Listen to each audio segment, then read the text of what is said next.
Marty, thanks. Tonight is the next chance to see the next generation NASCAR Nationwide Series car in action. The Mustangs, Challengers, Impalas, and Camrys that say this is different and looks so good on the track. After a spectacular Daytona debut and a mighty Michigan moment for Mopar, tonight it's a short track for the first time with this car. And what a short track. This Richmond layout, one of the drivers' favorites over the years. It's a good thing they like it because they've been on it a lot. After 6 hours of open testing yesterday for the NASCAR Nationwide Series, where some drivers ran over 90 laps, there was a final nationwide practice this morning at 10 Eastern Time, followed by Sprint Cup practice and 2 qualifying sessions. By the time the race is done, it'll be a 12-hour day inside the race cars for the double-duty guys, the 14 of them that are in tonight's field. In that Nationwide Series qualifying session, 2 cars that are essentially team cars swept the front row. Clint Bowyer qualified second fastest in the Richard Childress Racing 21 car and said his car is basically a team car too. The man who edged him by 18 one-thousandths of a second. On the pole, Kevin Harvick with his 3rd pole of the season, seeking his 3rd win of the season and his 5th victory here at Richmond. To hear from the front row starters, we begin with Dr. Jerry Punch. Thank you, Alan. You know, Kevin knows what the old car would do here. You won here 4 times over a period of 250 laps. You knew what it would how it would react. But how about the new car? What do you expect it'll do tonight? Well, it's a little bit of a guess. You know, we had some morning sessions that we had the other day, and hopefully we're just going off of our past notes, and the balance shift is about what it used to be with the old car. So we're guessing a little bit, and after we get through this first run, we'll have a good idea of what we need to do to our car, and hopefully we don't have to do much. Now, some say your biggest threat tonight is the guy who starts beside you, your Cup Series teammate and friend, Clint Bowyer. When push comes to shove, as it typically does on a short track, how much of a difference does it make the fact that you two are friends? Well, I don't know necessarily that it's the friendship. I think it's the respect part just from our team standpoint and you know, with RCR and everything that we do there. So we'll race each other hard, but I don't think you'll see it go any further than that. Hey, good luck to you. Thank you. Let's have Dave chat with your teammate, Clint Bowyer. Well, and so racing your teammate hard into the first corner there, what do you think about that? That should be interesting. You know, Zaxby Chevrolet's really good. Had a good 2 days here. Learned a lot in the test yesterday. That was good. NASCAR gave the nationwide guys, not only our team, but just everybody had that extra, few hours to work on their cars, to learn more about this car, and I think it was time well spent, especially for us. So I'm looking forward to having a good night. I think we're going to be running the 33 all night long pretty hard, right down to the wire, and hopefully we can come out with a win. I got to ask you, because even with all that testing, you kind of threw in the Wild West style, and you said afterwards on the radio, I just kind of drove it off in there. Was that the hot setup for qualifying? Yeah, pretty much. These things just, have so much less motor than that Cup car. When you get out of Cup tracks, you get in this thing, it takes you a while. You're ready to feather the throttle down, and it doesn't take, it's wide open already, and you're like, oh, no, that's it. I should have got on a little bit earlier, but it is what it is. We're going to have fun tonight. We've got a good car, and we're out to win. Alan Clint's having a good weekend so far here at Richmond. Sure is, Dave. And as a beautiful day begins to yield to a wonderful evening for racing, the stars will start to shine in the clear night sky and inside our ESPN pit studio, where there are 3 stars of the sport and me. Alan Bestwick alongside 6-time Richmond winner Rusty Wallace, team owner Brad Doherty, 3-time champion crew chief Ray Evernham. The first time we'll see the next generation Nationwide Series car on a short track, and certainly a great short track it is. What will and what won't be different racing on this track with this car? I think that's the question. What will we see? What will we not see? And we heard Kevin Harvick right there talk about after the first run, they'll be able to figure some things out. But as I walk through the garage today, there are a lot of guys scratching their heads, trying to figure out where they are in this field of race cars. Now, a lot of the guys from the bigger teams have somewhat of an idea, but I think the unknown is what's going to lead to some spectacular racing. And what will be different is the communication between driver to crew chief, because this being the first race for some of these guys on a short track with these cars, the explanation, these cars act a little bit different. Yeah. The center of gravity is higher. They've got more right side weight. So some of the communication on changes, and with no rear sway bar, as we'll talk about, they'll have to make different changes. So that communication is definitely going to be different. Yeah. Well, whatever kind of car they're driving, Rusty, this track is certainly one of the drivers' favorites. It really is. I mean, almost every single driver will tell you they love Richmond. They love coming to this particular event. They like how it races like a short track. They like how wide it is, Alan, and how there's multiple grooves out. You can run on the bottom, you can run in the middle, and you can run up top. They all love all the aspects about this. And you know who else loves it? The fans. It's one of the fans' most favorite racetrack to watch at. It's a night race. There's going to be lights, cameras, action, everything going on. Short track racing at its finest right here. Now we see Clint Boyer's car on the outside of the front row. Quick mention about that. With all he has at stake tomorrow night, trying to secure a place in the chase, you might think he might have taken tonight off. You would have thought so, but you know, we talked to him earlier, and he really feels as though he's going to learn something by running this new nationwide car. He told us that there's a lot of things very, very close on this car, like the Cup car, and he really thinks that he can learn something by running this race tonight. He doesn't really look at it as a risk versus reward problem. He's just trying to learn something for the big race tomorrow night. And one of the biggest things he'll learn, not necessarily from the race car, is from the racetrack. Because we're going to run about the same time tomorrow. We're expecting these type of weather conditions, so he can watch that track change throughout the night and have some type of idea tomorrow what he needs to do. Know what else it does? Keeps him from thinking about tomorrow night, too. So many of the important details of this new car are hidden from view under the car's body, but it is that body that makes the car stand out so much. Let's talk a little bit about a refresher on the differences between this car and the car the teams have been running here in races past. Nationwide Series. The next generation. There are many enhancements on the Nationwide's next generation car. Among them are the new non-adjustable splitter, which helps control the balance of the car along with the amount of front travel suspension. The new chassis increases the wheelbase from the current 105 inches to 110 inches. This accommodates the larger center section of the chassis. The new spoiler is at a fixed 70-degree angle that controls the rear downforce. The spoiler extensions may be used to adjust aerodynamic balance. The next generation car has a wider cockpit that sees the driver moved closer to the center of the vehicle, allowing a larger safety distance from the outer skin of the car. The drivers also have more headroom, larger side windows for exit, and a taller front window for vision. Nationwide Series. The next generation. Okay, so that's what's different on this car than the older car, but there's one difference this weekend from when these new cars ran at Michigan last. For more on that, let's go to our Craftsman Tech Garage and Tim Brewer. Tim? Thanks, AB. NASCAR took a poll in the garage area, what they wanted to use on the cars and what they didn't want to use. One of the things they eliminated was the rear sway bar. We use an anti-roll bar in the front of the car to control the body roll. Well, you can come back and use this particular instrument to make the car set up and turn through the center of the corner. But now, NASCAR took the poll, and they simply said, no more rear sway bar, so that's one more thing for the junkyard. Good explanation, Tim. There you go, Tim. Now, Rusty, as an owner in this series, you were in favor of this change. Why? I hated the rear sway bar. Number one, it's very, very complicated to figure out. There's a lot of moving parts with the rear sway bar, softer springs, stiffer springs, wedge, all kind of stuff.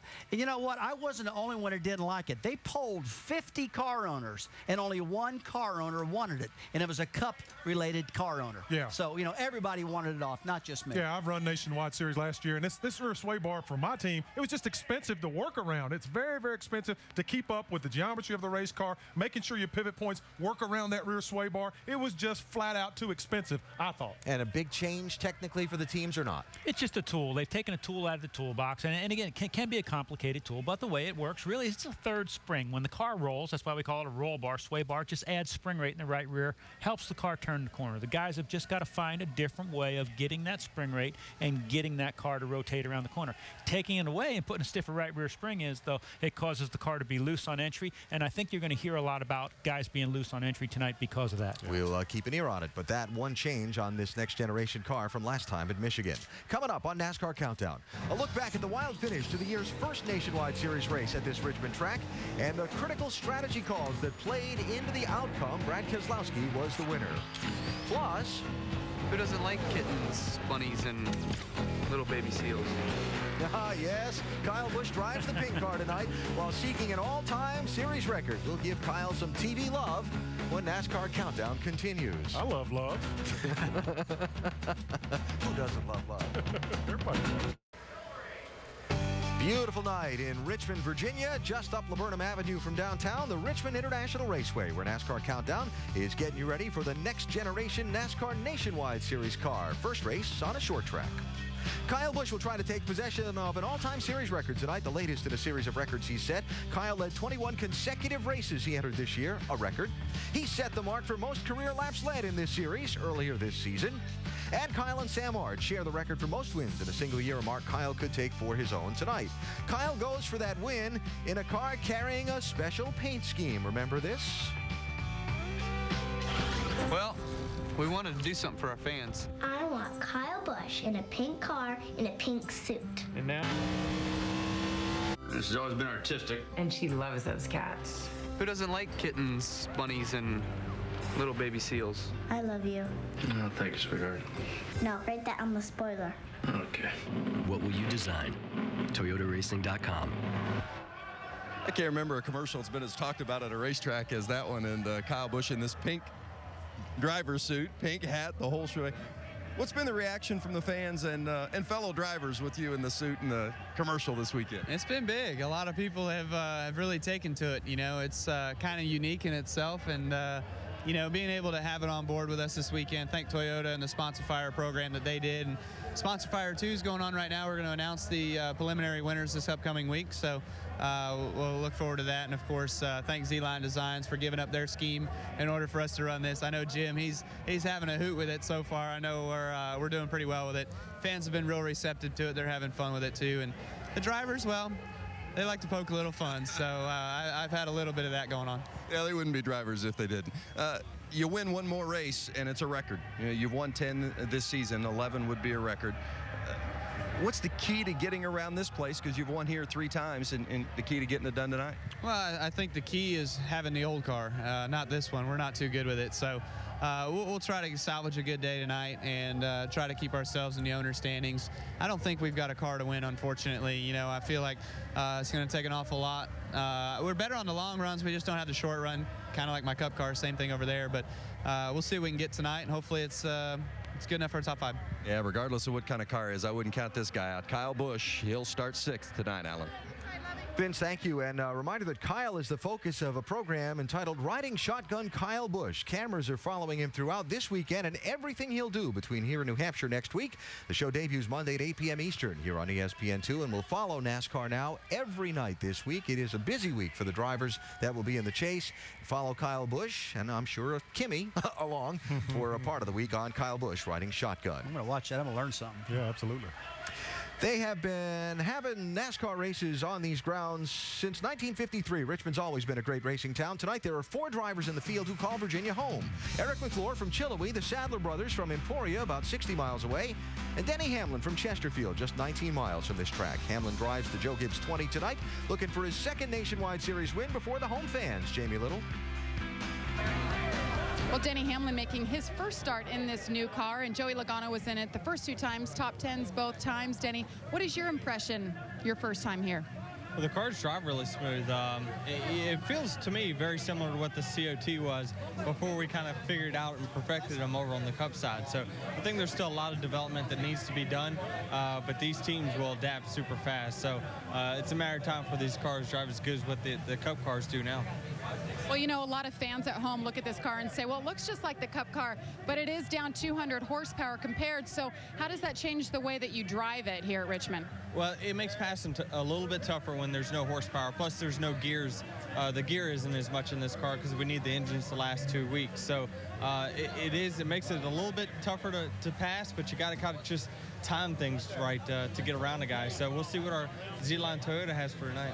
All right, this 20 team has 2 top 10s with the new car, but they've got the local boy, and that's worth some horsepower. Alan? Jamie, thanks. Denny Hamlin starting 5th tonight. Kyle Busch starting 6th. The Gibbs teams not having the handle on this next generation car to the level we've become accustomed to. Why?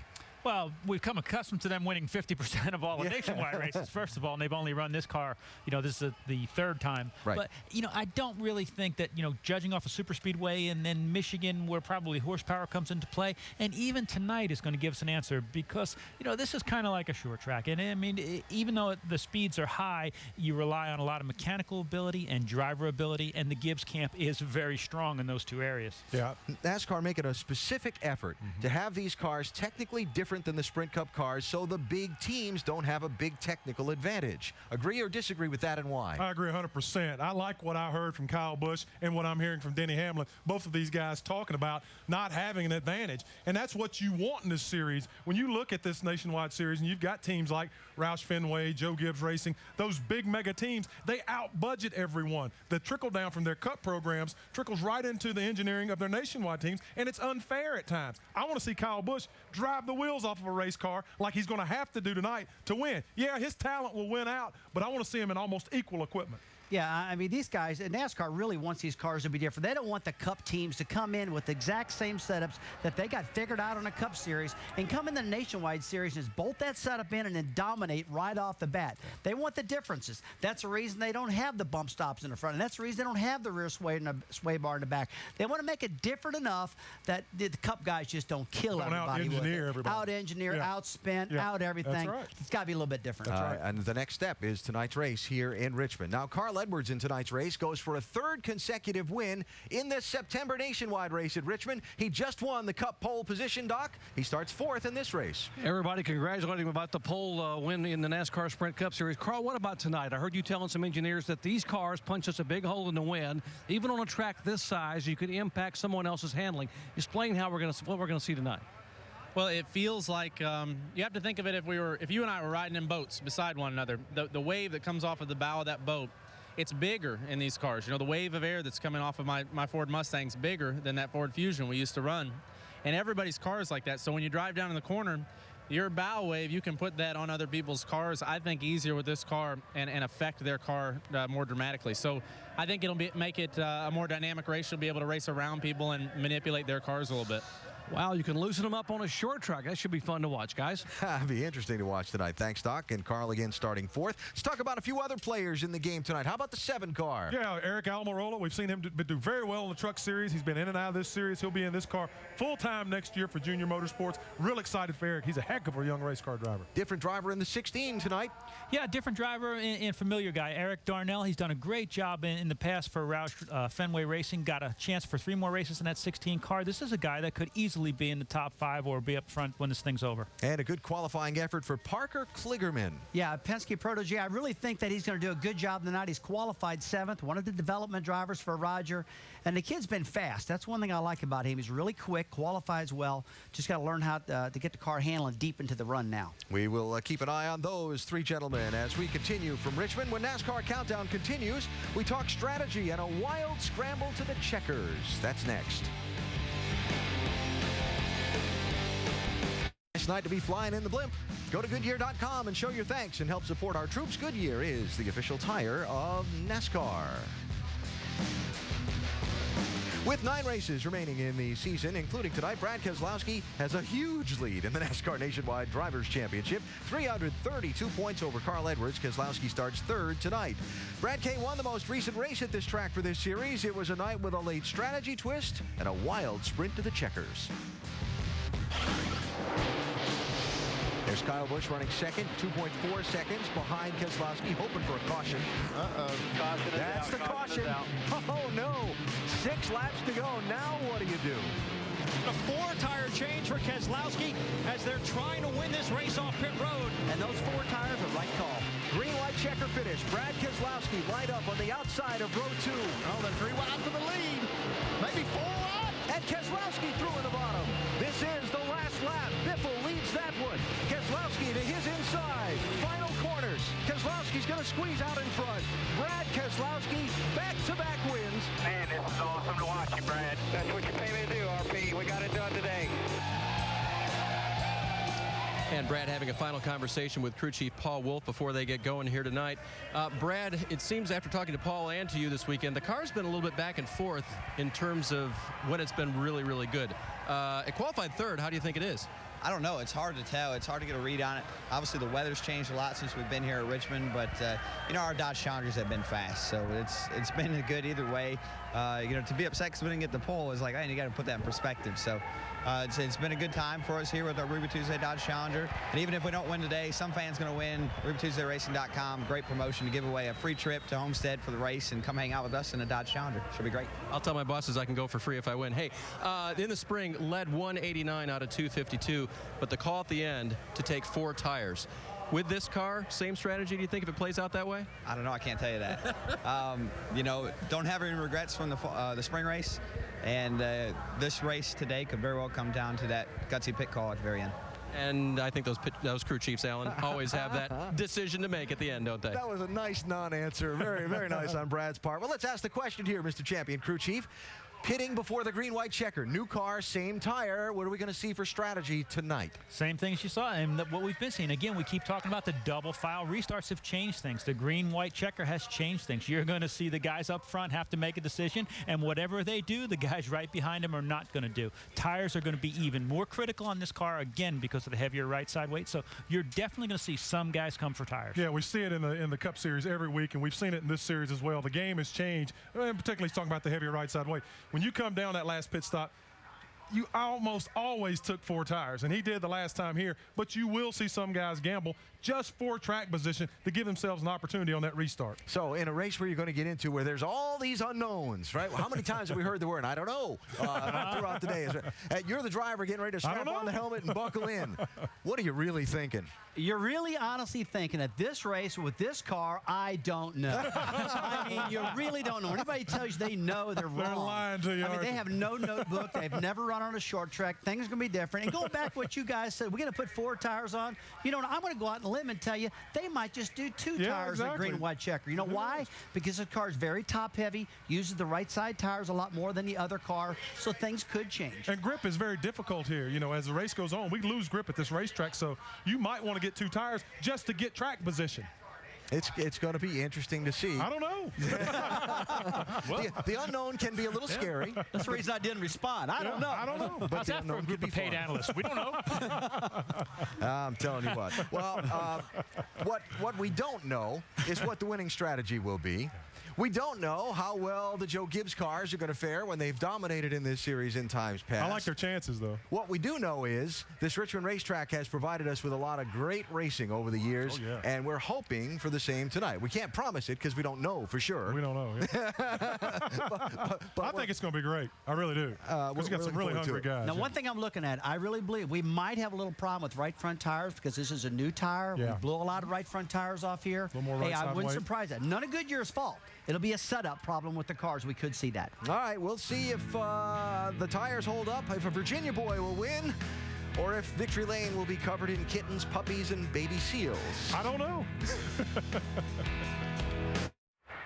Richmond, Virginia has been buzzing today. The college kids are back at VCU, the capital of the Commonwealth, always conducting the business of the state.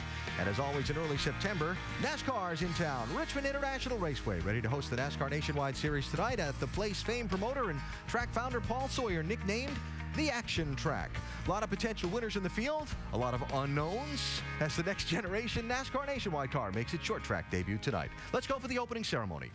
Ladies and gentlemen, please rise and remove your hats as military members of the Joint Services Color Guard of Virginia present our nation's colors. Also joining us tonight is the public safety team from Henrico County. Please join them as they lead us in the Pledge of Allegiance. I pledge allegiance to the flag of the United States of America and to the republic for which it stands, one nation, under God, indivisible, with liberty and justice for all. Please continue to stand as Reverend John Johnson, pastor of Black Creek Baptist Church in Mechanicsville, Virginia, offers tonight's invocation. Let us pray. Heavenly Father, we thank you and praise you for the blessing of this evening, for our great evening of racing here at Richmond International Raceway. We thank you for the Nationwide Series. And Father, bless the fans with a great race. Watch over the drivers, the crews, and all involved with this race. And then, Father, we remember our military personnel, all the men and women who bravely serve this nation with their commitment and they're putting their life on the line. So, Father, we thank you for this and receive this prayer answered for your glory. In Jesus' name, amen.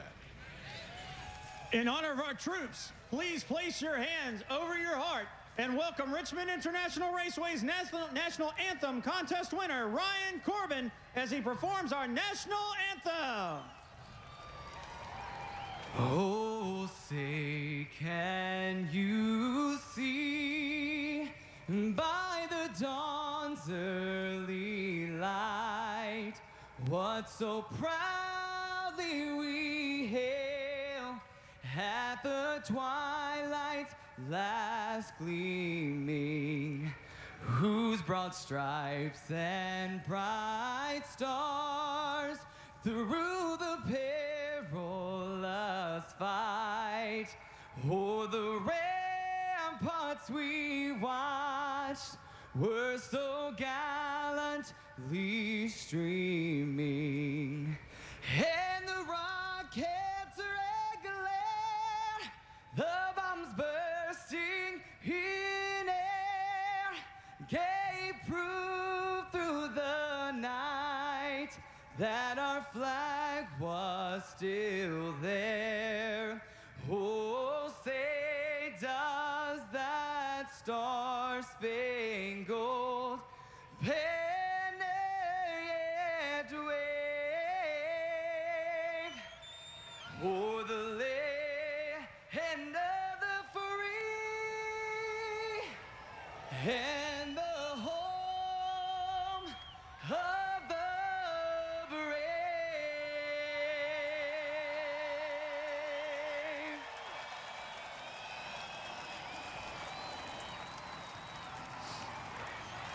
What a beautiful night.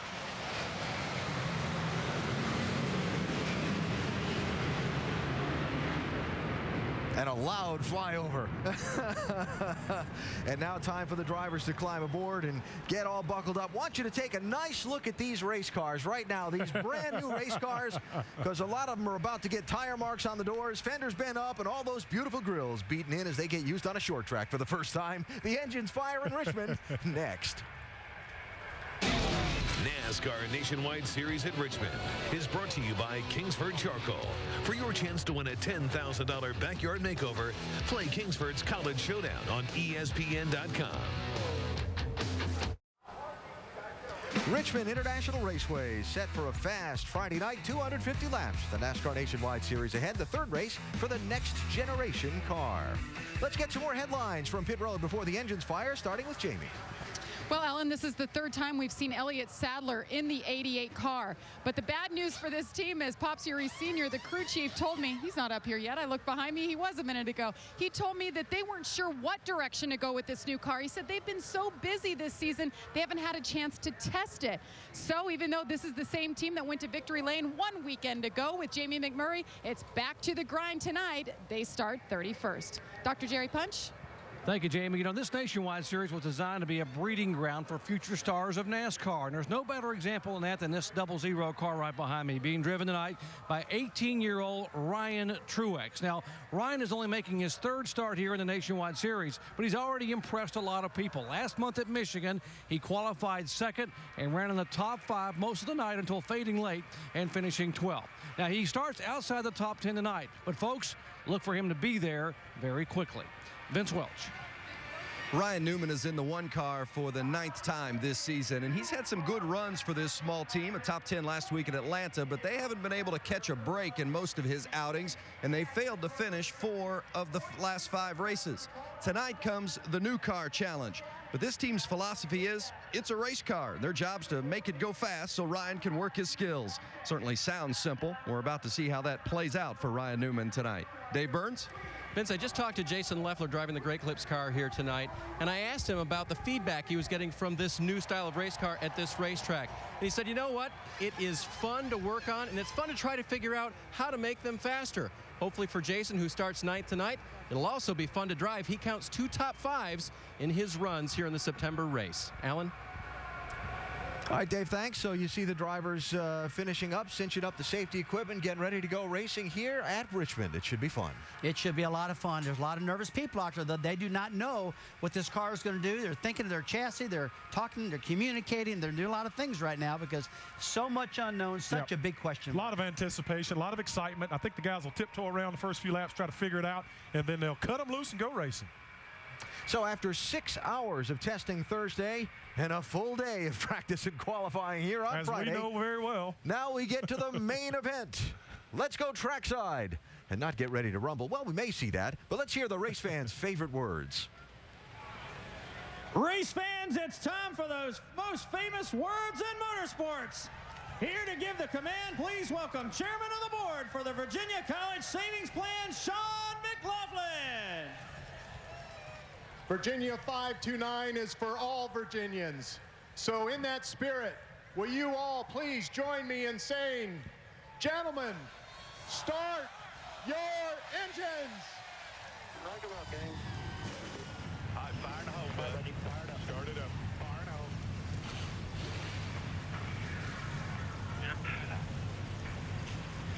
Yep. 3, 1, 2. Come on, 3 foot. And we are almost set to go. Well, the double-duty drivers have changed into their nationwide uniforms, one of which is pink. Our boys in the booth have changed into their primetime suits, none of which are pink. We'll confirm when we actually see them. No, okay, all set there. Marty Reed, Dale Jarrett, and Andy Petrie, gentlemen. All right, thank you, Alan. Hello again, everybody. You know, the top 6 qualifiers have won the last 11 races here in the Nationwide Series at Richmond. My question for you, Andy Petrie, is does that dynamic change tonight because of this new car? Well, what I do think about the new car is it's an opportunity for other teams besides the Joe Gibbs team and maybe even the Keselowski teams that have dominated this series to come up here and say, okay, we got a clean slate. It's an opportunity. Will they capitalize on it? I don't know. You know, the best drivers usually do find their way to the front, and those are the best drivers in the series. But it is an opportunity with this new car. All right, then my question for you, Dale, is who's those guys in the mix that could break this streak of those top 6? Well, I thought I might know, but after listening to the guys in the pit studio, I don't know that I know because they don't seem to know what's going on here tonight. But no, let's look at 7th, 8th, and 9th. Parker Kligerman, Trevor Bayne, and Jason Leffler. These guys, I believe, have to feel that this car has equalized things enough that it's going to give them an opportunity to sniff victory lane more than they have been able to with the older car. So I look for these guys to be up front and maybe have a shot at winning this thing. Well, we're about to find out as engines have fired. Let's get you set up with all the onboard cameras that we have. And we've got Justin Allgaier with the Verizon Wireless Dodge, Kyle Busch with the Toyota, Brad Keselowski, the RubyTuesday.com Dodge, Jason Leffler in the Carfax Toyota, Carl Edwards in the Copart.com Ford, Brendan Gaughan, the Nationwide Insurance Toyota, Stephen Wallace with the 5-Hour Energy Toyota, and Elliott Sadler in the GT Vodka Chevrolet. And of course, Stephen Wallace is our in-race reporter, so let's talk to him right now, DJ. Hey, Steve, Dale Jarrett, the ESPN. You have a copy? Clear, Dale. All right, Steve, our first question comes from our ESPN mailbag, and Kylie in Fort Mill, South Carolina asks, you've had success on short tracks this season. What's the secret to running well at Richmond? Well, I think the secret here, is, coming from kind of a short track background. That's what I raced my whole life. And Dad, I won a bunch of races here, and I just like this joint, man. It's cool. Hey, Stephen, as a young driver and having success on these short tracks, now you've got something else to deal with in this new car. Has that hindered your program and your possibility of a good finish here tonight? Definitely hindered it a little bit, but I want to put it out of the question of us finishing good. This new car just takes a lot of different stuff. It's fairly new to us, but, those Cup guys got a lot of good experience with it. So we're trying to, make some good adjustments to this thing and keep the 5-hour Toyota up front and, hopefully have a good finish here. Have you had to change your driving style any with this new car versus what you had here in the past? Yeah, these cars are definitely a lot tighter right in the middle. Kind of the trend for what I heard from all my guys, and what my car was doing is at the longer run, you get loose in, tight in the middle, and loose off. So they definitely handle a little bit different than the current car, I'd say. All right, Steve, thanks for talking with us. Have a great night. Now, Andy's going to talk to your crew chief, Scott McDougall. Guys, thanks. Hey, Scott, Andy Petrie in the booth. You have us? 10-4, I got a copy, Andy. Scott, you guys had a lot of time testing this car and had a lot of practice time on Thursday. How is adjusting this car for the track conditions tonight different than, say, the old car was? Well, we're going to find out how adjustable it is this evening for sure. We had daytime practices yesterday. We just need to get another notebook compared to what we're used to with our old car. This car doesn't seem to respond to everything that we did with our old car. So just trying to get that database built up. We ran through a lot of different things just for Steven to be our data system and give us a feedback as to what that does. We just got to take really good notes here and remember those notes as the night goes on. Okay, Scott, good luck tonight. Thanks for talking to us. Thank you. What you got, and as the cars continue on the pace laps, let's bring in our over-the-wall reporter. It's Ben Steger. He's the rear tire carrier for the number 62 of Brendan Gaughan. Ben, we've been talking about the new car. Are there any nuances that you notice that are different that affect you guys down on pit road? Obviously, the wheel openings are a little bit bigger, and the studs are going to be different for changers, so it's all about adapting. The best crews that can adapt the best are going to have the best pit stops, and hopefully we can bring this Lone Max Toyota to victory lane. All right, we'll be watching. You guys be safe down there. Thanks. And there is Brendan Gaughan. He's had a string of bad luck here in the last 6 races. He had 3 DNFs, and he's dropped to 11th in points. He wants to try and snap that streak back to the positive side tonight. Let's take a quick look at our track facts. We're going to go 250 laps. You see what it equates to in the miles on this 3/4 mile track. Pit road speed is 40 miles an hour, and you can see the pit window between 100 and 110 laps. The corner is 14 degrees banking, and of course that late race strategy we'll talk about later. 2 tires, 4 tires, no tires. And don't ask me. I don't know. I knew you were going to play off of what we've been talking about all day long. Nobody knows because of these cars. First time the new car on the short tracks. Carl Edwards, of course, going to be starting on the pole tomorrow night in the Cup race. He's going to start 4th tonight. Yeah, and when you talk to these drivers from the practice session they had yesterday and today, there were 3 names that seemed to come to everybody's mind, and that's the 2 guys on the front row, Kevin Harvick and Clint Boyer, and then Carl Edwards is that other driver that seemed like has a really good race car here.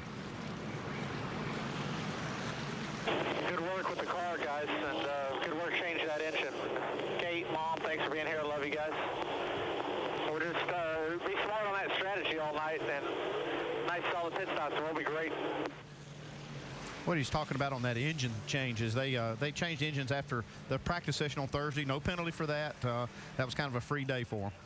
Only one car did not qualify for tonight's race. That was the 07 of Danny Eflin. No cars are going to be going to the rear, and the pace car is going to be about ready to turn off and come down pit road. And the field will come down led by Kevin Harvick, followed by Clint Boyer, Brad Keselowski, Carl Edwards, Denny Hamlin, Kyle Busch. All 6 are prior winners here at Richmond. The 900th race in the NASCAR Nationwide Series is now green.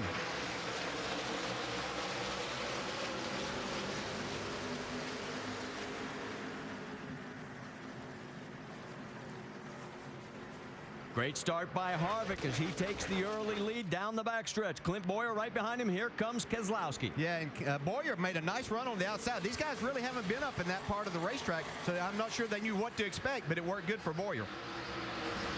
Kyle Busch falls in, or I should say Denny Hamlin falls into the 4th spot. Kyle is right on the side door on the 60 of Carl Edwards. Everybody kind of lined up on the bottom, so if he wants to make a move to the front, he's going to have to try something else, so he's working the outside. It's not going to be hard to pick Kyle's car out tonight. No, he's got a nice paint job there, nice uniform to go with it. He said he'd be more than happy to take all those pictures for his 11th win this season in that uniform and with that car. And, of course, that would break the single-season win record mark if he can pull that off tonight. Still side by side with Carl. Yeah, we've always seen this racetrack be at least 2 grooves and sometimes 3 and 4 grooves wide. So it's nice to be able to see somebody like Kyle up on that outside being really competitive and possibly making this pass on Carl Edwards. Down into 1 and 2 again, still side by side between those two. Take a look a little bit ahead. Denny Hamlin trying to stick his nose underneath. Kyle got a good bite right through the middle of the corner there. Made the pass. And Denny does pick up 3rd place on Brad Keselowski. Yeah, you can see Brad, he wasn't wanting to be on that outside, so he kind of let Denny go this point in time of the race. Fell back in behind. It's pretty much single file till we get back here to where it's 3 wide. There's Reed Sorensen, Joe Nemechek in the 87 as well. Jeremy Clements in that mix. Here comes Kyle Busch now as he has gotten past Carl Edwards. He's trying to go under the 22. Well, Kyle spoke with Kyle yesterday a little bit. I went in on a conversation with he and Kevin Harvick, and he wasn't extremely happy with the way his car was handling around here, but that's just Kyle. You know, he was trying to get it perfect, and it looks like they've made some improvement because he's certainly going forward right now.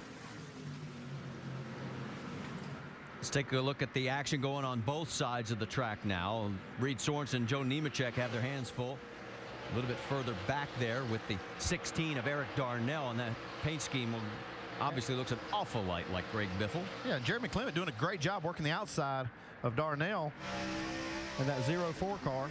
What a big night it would be for him after not qualifying last week at Atlanta. Right behind them is the 62 you saw there for a moment. On the right side of your screen, the battle for fourth continues between Keselowski and Busch. Yeah, and it's nice to see Joe Nemechek. He had a good qualifying effort. Looks like he got a pretty competitive car tonight, and it'd be nice to see him have a good, solid effort.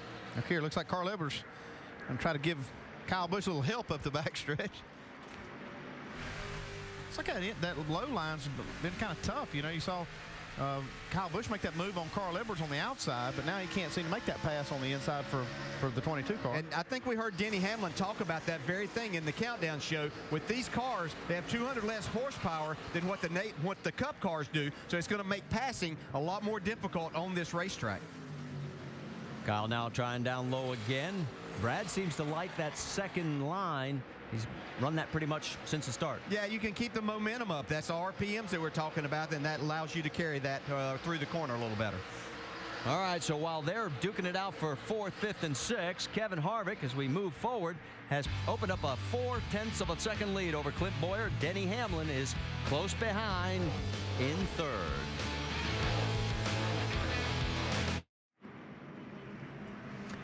Under our first caution here at the Virginia 529 College Savings 250, we had some very tight racing, as deep as 18th place in the field between the 62 of Brendan Gaughan and the 04 Jeremy Clements. Well, this is coming off of turn 4. You see Jeremy Clements down on the inside, gets loose, almost gets into Eric Darnell in the 16 car, which everybody kind of got through that, but they just got down into turn 1. It got a little more difficult.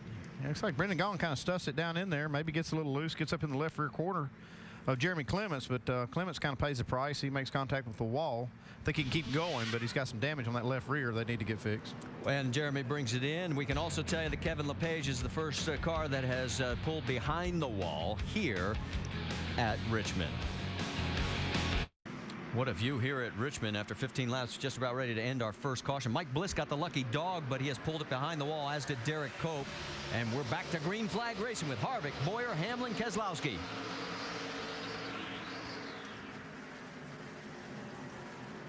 It looks like Bowyer's got a run on the outside. Harvick didn't give him much room there off of turn 2. Harvick's going to try it again. Now he thinks better of it, pulls in behind. Yeah, right behind. Action again between the 60 of Carl Edwards and Kyle Busch. Trevor Bayne looking on as he did before the caution. Yeah, role kind of reversed here. It was Kyle Busch on the high side that went around Carl Edwards earlier in the race. See, Denny Hamlin was there in the 3rd spot trying to hold off Brad Keselowski. Keselowski's going to try that high line. It's going to work, too. Brad's going to take over the 3rd spot. Move Denny back to 4th. Kyle Busch 5th. And then Carl Edwards 6th. A little further back, there's some 2-wide racing as well, as now everything sort of has calmed down up front, at least for the moment, with Kevin Harvick again assuming control. He's led all 18 laps so far. Yeah, you see Kyle's really wanting to work that high side. You can see just about a half a lane up, higher than what his teammate Denny Hamlin is. He's really trying to get some rubber down and make that work. Our in-race reporter, Stephen Wallace. We're going to go 3 wide. The 49 of Mark Green was the sandwich. Speaking of making it work, they did somehow. 3 wide around here is a little bit risky at times. Joe Nemechek and Steven continued their side-by-side battle, at least for a moment. There's Ryan Truex in the 00 right behind them. And look out, here we go again. No, it won't make 4, guys.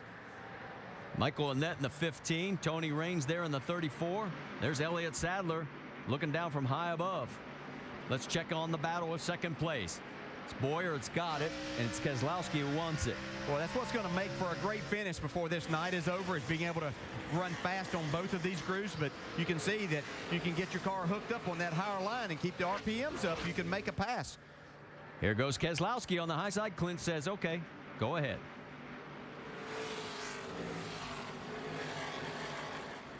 That's just pretty much of a power move for somebody that wasn't sure exactly what they had in their car with Brad Keselowski, who we heard talk about that earlier on. Parker Kligerman in the 26, Justin Allgaier right behind him. And then there's Jason Leffler in that mix as well. So that is 9th, 10th, and 11th on the track. And boy, this 38 car needs to have some luck. They have had 11 DNFs this year. I think if I was Jason Leffler, I'd have stuck a number 10 somewhere on the side of that thing just to try to fool that car. All right, Brendan Gaughan is back out there, and here is Jeremy Clements. Those two are side by side. Any retaliation from Jeremy? I've been watching these guys. They've raced pretty clean since the restart. Trying to come through the pack, though. They've passed a lot of cars. On board from Brendan there, and you can see he's trying to open up a little gap. He's got the 70 of Shelby Howard right in front of him. Yeah. Check back in because the battle again is getting good between Carl Edwards and Kyle Busch. Yeah, Carl's able to make that bottom side. He's been working that quite a bit and was able to go by Kyle Busch. You see Denny Hamlin still on the bottom side. Carl's kind of bottom and then able to roll through the center and move on. How about Ricky Stenhouse Jr. in the 6th? First time we've seen him tonight. He's taking a peek underneath the 32 of Reed Sorensen.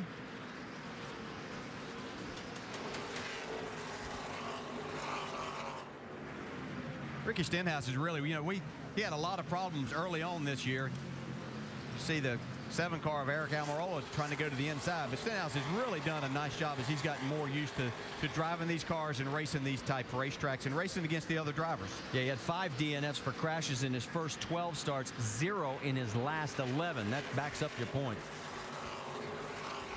See Stephen Wallace there coming on. He's made a nice move up to the 16th spot already.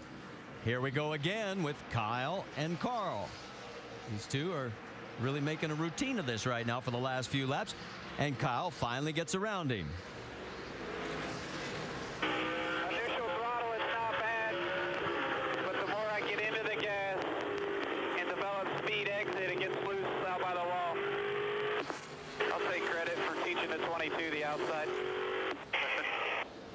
And Kyle Busch is learning this car like everybody else in the field, but they do feel like they have an advantage because they run the Cup car, and there are some similarities here. You hear him giving feedback as much as he can, saying he's getting loose when he's up on the wall, guys. But the 18 so far, so good. And right now he is 3.3 seconds behind our race leader, Kevin Harvick. As you go right there with Brad Keselowski and Clint Boyer, they're nose to tail. That is for second. Yeah, you see Boyer's fought back now to the inside. Keselowski's, he's kind of stayed married to that top side, but Clint's really trying to get underneath. Going back to that comment about Kyle Busch and what Jamie was talking about there, loose on exit, especially a late exit, it's what you fight here a lot. If you get your car turning in the center of the corner, then you can get loose up off. But Doc, what are they saying about this 21 car? Well, DJ, Clint Boyer said the car is just very loose in and loose off. And before the crew chief, Danny Stockman, could answer him, Richard Childress came on the radio and he said, hey, Clint, dial as much front brake in that car as you can stand. Get all that front brake in and get some heat there in that right front. It'll help cure the problem. That was about 7 laps ago, and now Clint starting to move back in on that 22.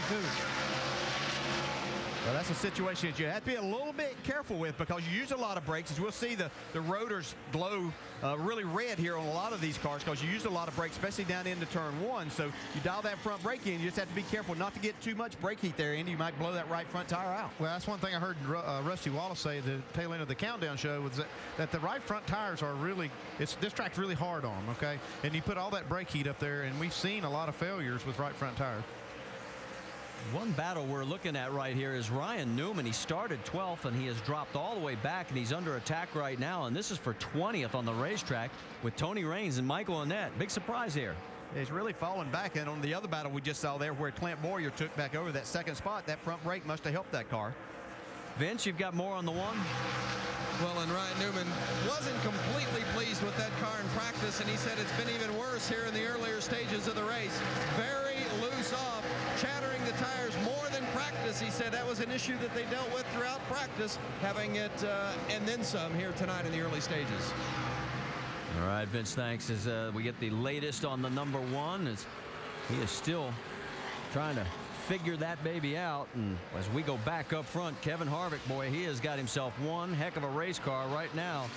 Oh, hold on, right at the start-finish line. The 10 car has gone around with Taylor Malsom on board. slowing down. I don't know if he got any help on this. Well, I see his left rear tire looks like something's been rubbing against it. I don't know if it was another car. Yeah, they were Probably racing so. in a pack there. It brings out our second caution here, and lap number 36. He was running back in the 27th spot at the time. Here we go. Let's take another look. Oh, yeah, that's just a, yeah, he got a little bit of help there.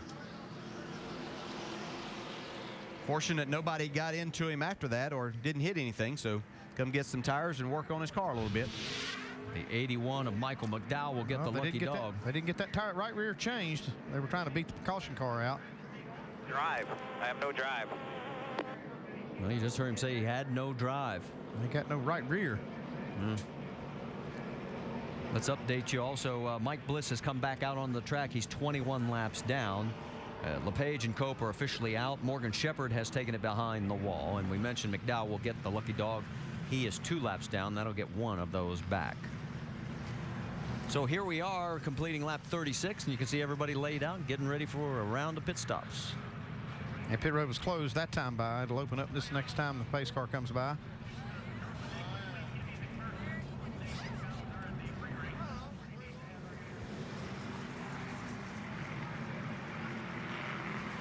Heading down into 3. We'll wait to see. This is one place that 18 team has been so strong is on pit road. So I would expect Kyle would gain a few spots here maybe, but none of them came. No. And it was open. The green flag or the green light was on. So see the 7 cars to taker here. Looks That's like Joe Nemechek. Eric Almirola. He's the first to come down. You're right. Ryan Joe Newman. Nemechek. Elliott Sadler, Ryan Newman. You'd expect that. Michael Annette. And there's Almirola as they go to work. These are cars that probably needed some adjustments, and taking this time to go ahead and do it and get a little bit off sequence. If we have another caution here after 10 or 12 laps, they can stay out. Yeah, they could stay out. It gives them an option of staying out the next time, or maybe just getting 2 tires and getting some track position that way, depending on how many laps they may have on a set of tires. But this car definitely Ryan Newman needed some adjustment. Well, don't forget also for Ryan Newman, as you continue to watch the pit stop on Elliott Sadler, Newman has failed to finish in 4 of his last 5 starts. And here he comes back out. Sadler's going to beat him out. Stay with us.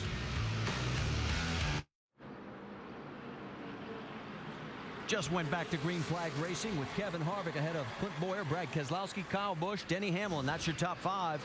And you can see Hamlin's got his side panel full of the 60 of Carl Edwards. You can see, especially on these restarts, these guys trying to make this high line work, at least for the first 5 or 6 laps. Maybe they can make up a couple of spots. Edwards, though, not going to look like he's going to get by Denny Hamlin in the 20, but you see Kyle Busch is up to that 4th spot now. The top 24 stayed out. We can also update you that Morgan Shepherd's back out on the track. He's 6 laps down. Only 2 cars out of the race right now. I don't think that 33 car, Kevin Harvick's, has been off of that yellow line on the bottom there, the racetrack, more than about 12, 15 inches at any point in time so far. He really has it hooked up. These guys have been beating on each other for the last few laps. There's a group of 4 with Ryan Truex alongside of the 34 of Tony Raines, 62 of Brendan Gaughan, and Elliott Sadler. On the right side of your screen, Denny Hamlin and Carl Edwards with Paul Menard. This will be a good indication of what tires may do. The 88 and the 1 there of Elliott Sadler and Ryan Newman have fresher tires. See how far up in this order they can get. On the right side of your screen, that's the battle for 5th. On the left, it's the battle for 15th. Best case scenario would for them to be able to get another caution here in the next few laps. They would stay out and then be able to steal a lot of track position. Coming down the backstretch, here's this group as there is Elliott Sadler along with the 38 of Jason Leffler.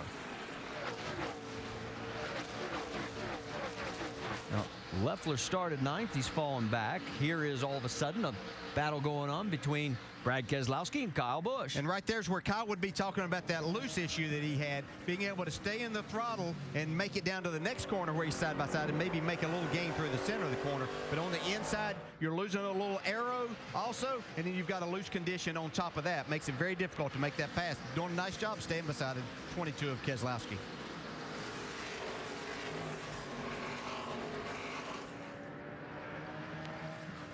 You know, the last couple of laps, Brad's actually taken his line a little higher. I don't know whether that's being forced by the issue of Kyle being down there, and he doesn't want to take any chances of getting into it.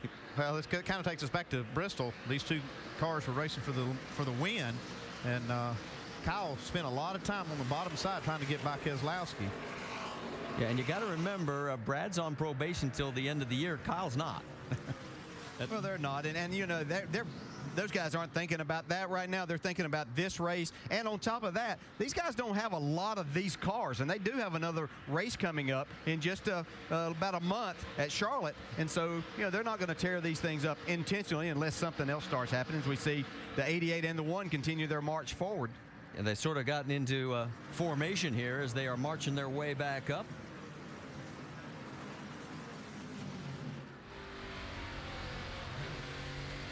I think we can see that certainly tires are going to make a difference for late race strategies, but I'm sure that these guys also took the opportunity to work on their cars. Whoa, 3 wide here.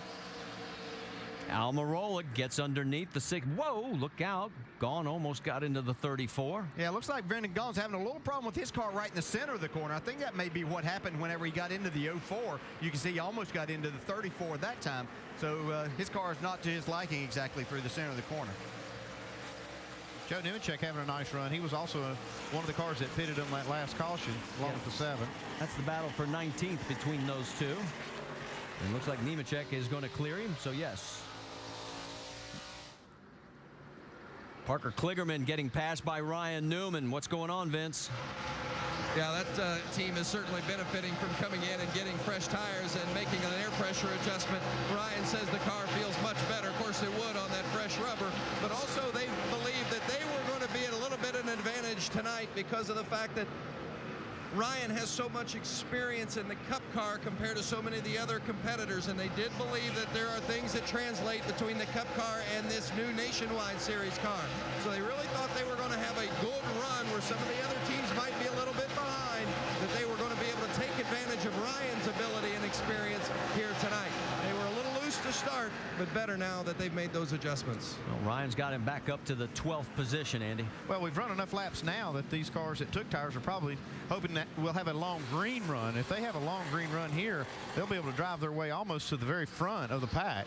Look at this action with Almirola going underneath Michael Annett and the 16 of Darnell. While this is going on, we'll tell you that Rookie of the Year leader Brian Scott is behind the wall. Don't know exactly why. Also, Morgan Shepherd has gone back behind the wall. Stenhouse, Kligerman, side by side. That is for 13th on the racetrack. No, just see every lap here of passing, racing going on. Some guys with tires, some guys just losing the handle of this car. You can see Almirola stick the nose of his Chevy in there. The inside of Kligerman's going to probably make this pass the time they get to turn 3. We're only talking about 35 laps of green flag racing on these tires, but once we saw those cars get fresh tires, it made a big difference. Well, that battle's calmed down. Let's check in on the race leader. Kevin Harvick's got 0.8 of a second lead over Clint Boyer, Kyle Busch, Brad Keselowski, and Elliott Sadler's moved into the top 10. It only took him 12 laps to move up 14 spots. But Kevin Harvick's been the man. He's led all 55 so far.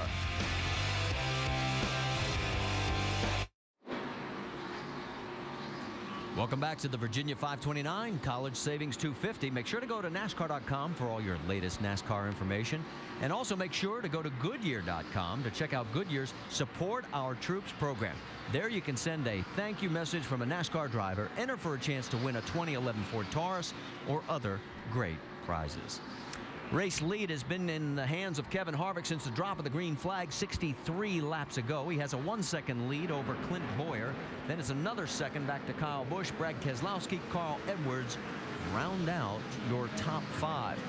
Biggest car on the move has been Elliott Sadler. Remember, he started at that last pit stop, and he is now up to 8th after restarting 26th. And there he is coming into screen. You see he's moving in on the back bumper of Denny Hamlin. But I don't know if it's just the tires or the adjustment, exactly what it was, but you can see Denny Hamlin struggling, Dave. Yeah, he's the biggest mover in the wrong direction right now. He started 5th, drove up to 3rd, and has now fallen back to 8th with that pass. So for Hamlin, in qualifying, the car was, quote, real tight. Now, there are a few adjustments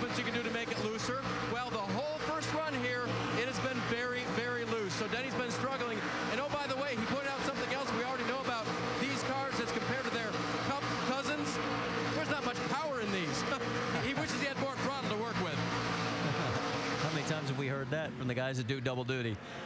Check in on the battle between the 99 of Trevor Bayne and Justin Allgaier, 2 nationwide regulars. That's the battle for 9th.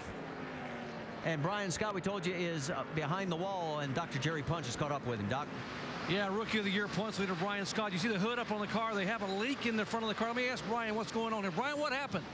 I guess the oil line on the oil, or the line that goes to the oil cooler on the radiator broke. And, you know, when it rains, it pours. It's just the luck right now for this number 11 BigSpot.com team. We can't catch a break from just the bad luck at Atlanta and mechanical problems there to, you know, that wreck early on at Watkins Glen and so on and so forth. We can't catch a break, and I hate it because we were all really looking forward to this new car race, having BigSpot.com back on, and I guess such is life right now. I don't know what we got to do to change our luck, but we got to do something. Guys are working really hard, and you know, this isn't for a lack of hard work or effort or anything, just a mechanical failure that nobody can see coming. Brian Scott behind the wall. They're trying to get it fixed and get him back out. 12-point lead over Ricky Stenhouse in the Rookie of the Year standings, guys. And what he's talking about, Brian's finished 25th or worse in the last 3 races. On the left side of your screen, battle for 6th as Elliott Sadler has got himself a race car, guys. Well, he's taking advantage of getting those fresh tires at a good, opportune time, and now he's had quite a few laps to make up some ground, and man, has he done it. You know, in this series, the truck series, they're doing exactly the things that Elliott's running these races for. It's showing the talent that Elliott Sadler has as a race driver to, you know, unfortunately, the Cup Series has been very difficult for him, but he has a tremendous amount of talent and been able to show that. Nice run here tonight. Well, Sadler won the pole and finished 3rd in his last start back in Bristol. He was in the 33 car in that race. Speaking of the 33, there is Kevin Harvick, and now 1 second lead over Clint Boyer. And then a little bit further back, almost 2 seconds back, is Kyle Busch and Brad Keselowski. And then the 22, as we mentioned, in 4th place. And let's listen in to the radio. It just be me, but my motor sounds terrible. It's been that way the whole race or just start? Just start. Let's take a look at your gauges for everybody. Water 235, oil 260. And he slipped back a couple of positions in 4th right now. He said he thinks he has a broken inner valve spring. Of course, these cars feel different, so he's experiencing different feelings than he's used to in his 22 car. Of course, the points leader, though, that's somebody we want to keep an eye on and watch what happens if this problem does get any worse, Marty. All right, thanks, Jamie. Yeah, and I can tell you, as these cars slow down because of that lack of horsepower that they have, they're down running between 23 and a half, 24 seconds. The slower you go, the more it makes you feel like there is something wrong, and even sounding like something wrong because it changes the pitch and the tune of the engine. If it is an inner valve spring, that is bad news, because that will get worse as the race goes on. And we'll go down to our Craftsman Tech Garage, and Tim Brewer can explain a little bit about it. Thanks, Andy. The valve spring's right here in this area right here. But the trick is the inner spring, we run double springs here. And what that does, it dampens the forces of the harmonics in the spring itself. It'll hang on for a little while, but if you have any issues later on, when it breaks this retainer right here, it's going to go down, land on top of that piston. The day's going to be over, guys. And from the Craftsman Tech Garage, thanks, Tim, as we come back out on track, as lap traffic is obviously in the mix now, as you got Eric McClure in the 24. He steps aside. Carl Long gets way down low, and Carl and Brad are able to continue on 4th and 5th. Kevin Harvick continues to lead, but his lead's been cut by 0.3 of a second. Could be because of the lap traffic. That's Michael McDowell about to go 2 laps down in 38.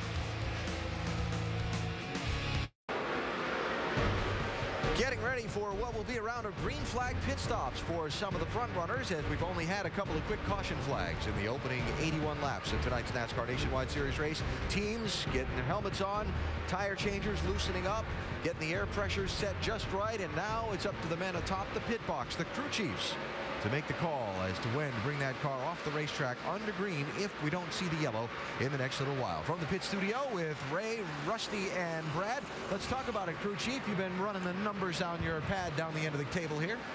Well, I'm thinking because these guys had to qualify and do pace laps, I'm thinking 10 to 15, maybe 20 laps on fuel, not knowing what this new car is going to get. But you can see the tire starts to drop off right now quite a bit. Another thing we need to be watching for is if guys are going to short pit. You could short pit and make up some time on new tires, but you take a big chance of going 2 laps down here. Speaking about making up time on new tires, Elliott Sadler restarted in 26th position. He's moved into 5th. Here he goes looking for 4th. He is he's the fastest car on the racetrack right now. He has been setting them up and knocking them down lap after lap. Elliott's having an outstanding run. And before you know it, he's going to be up there knocking on Mr. Harvick's bumper, I do believe. Well, going in this race, Brad, we had no idea how important tires were going to be on the car. I mean, and to put these tires on it with not many laps on, just blow through the field, I mean, it's a real eye-opener how important tires are on this new NASCAR nationwide car. And so I'll tell you what, the question earlier was at the beginning of the broadcast, a green, white check, you can come in and get tires? You bet you are. We learned that right off the bat. So the question also becomes then, as we see Kyle Busch in the pink car closing in on the yellow one of Clint Boyer, and that'll be a race for 2nd and 3rd. If we get green flag pit stops for some of these front runners, guys like Elliott Sadler that can go 30-plus laps farther on fuel, we'll put some of those front runners who stop onto the green in a real danger zone, watching for the caution flag and hoping that they don't get burned by a yellow in between when some of these guys who can run longer make a pit stop. Marty, DJ, and Andy. All right, thank you, Alan. We're watching on board. You can see the telemetry from Kyle's car as he is still trying to track down that 2nd spot owned by Clint Boyer. This has been a long run to start this race on this first set of tires.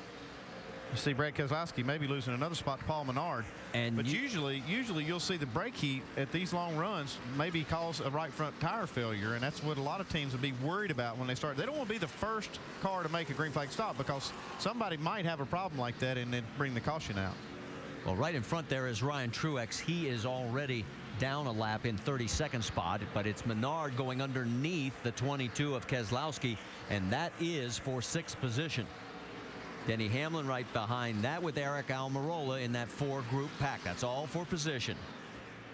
Yeah, that 7 car also is another one that came in that last time and got tires, and you can see it's benefiting him as he's moved up into that 9th spot. See the battle on the right side of your screen. Clint Boyer and Kyle Busch continuing. Oh, that got close with the 38 of Leffler. Leffler's a lap down in 27th, so what started out as a good day beginning is all of a sudden gone south for the 38. Dave? Yeah, Marty, it's a shame for them. Started 9th on the day. The car just was never really right for Jason. He complained of no grip early on, and on the last restart, he actually thought he had a right rear tire going down. Is on the left. They're getting pretty tight there.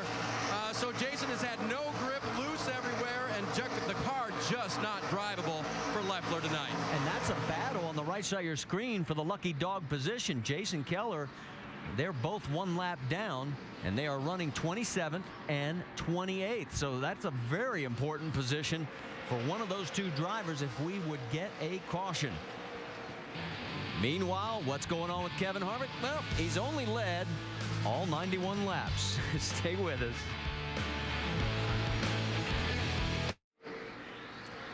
Back here at Richmond International Raceway, Kevin Harvick's trying to turn it into his own personal show. He has led every single lap since the drop of the green flag, all 98. Points leader Brad Keselowski reported a possible engine problem. He's dropped back to 10th.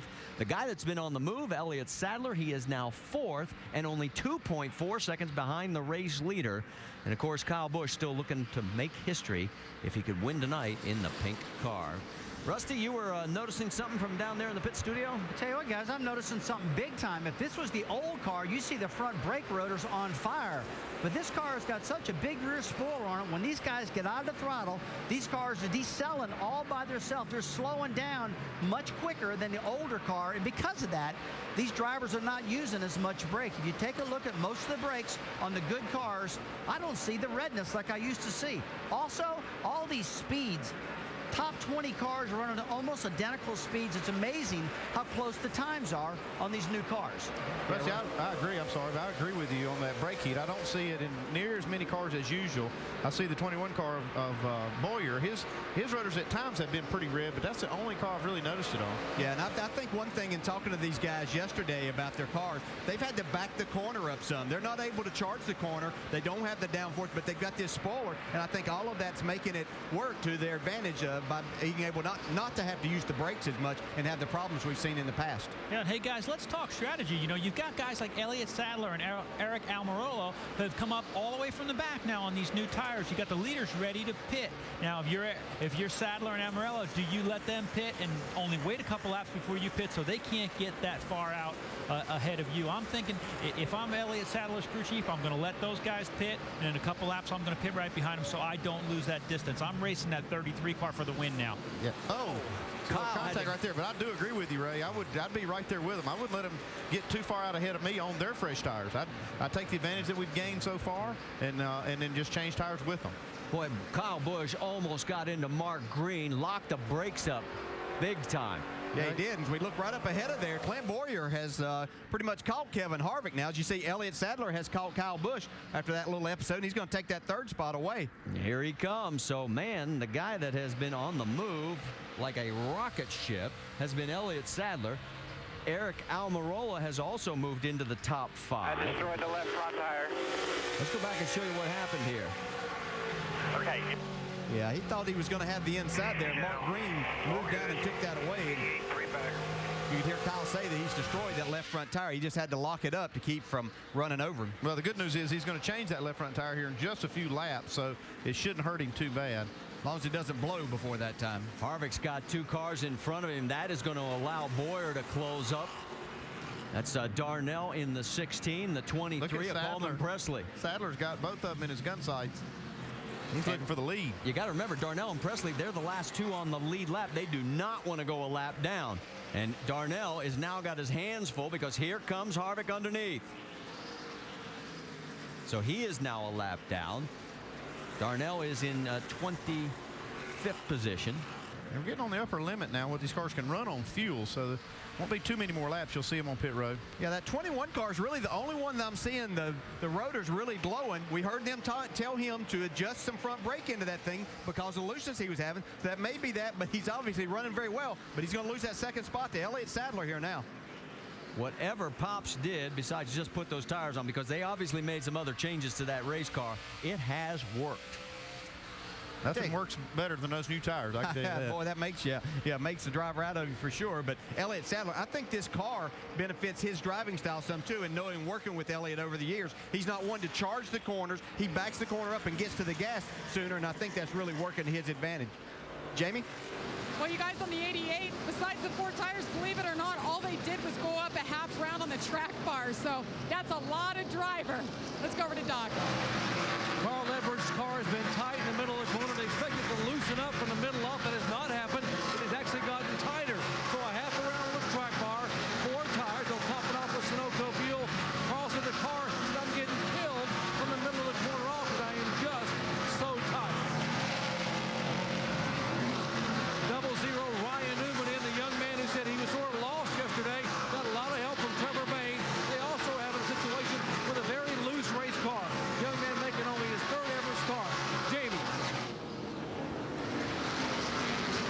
And you see Paul Menard in there, the 98. He said he's tight center, loose off, same as what a lot of people are saying, but not having a bad run at all. They tested at Gresham Motorsports Park last week. They said they found a lot that they expected to help them tonight.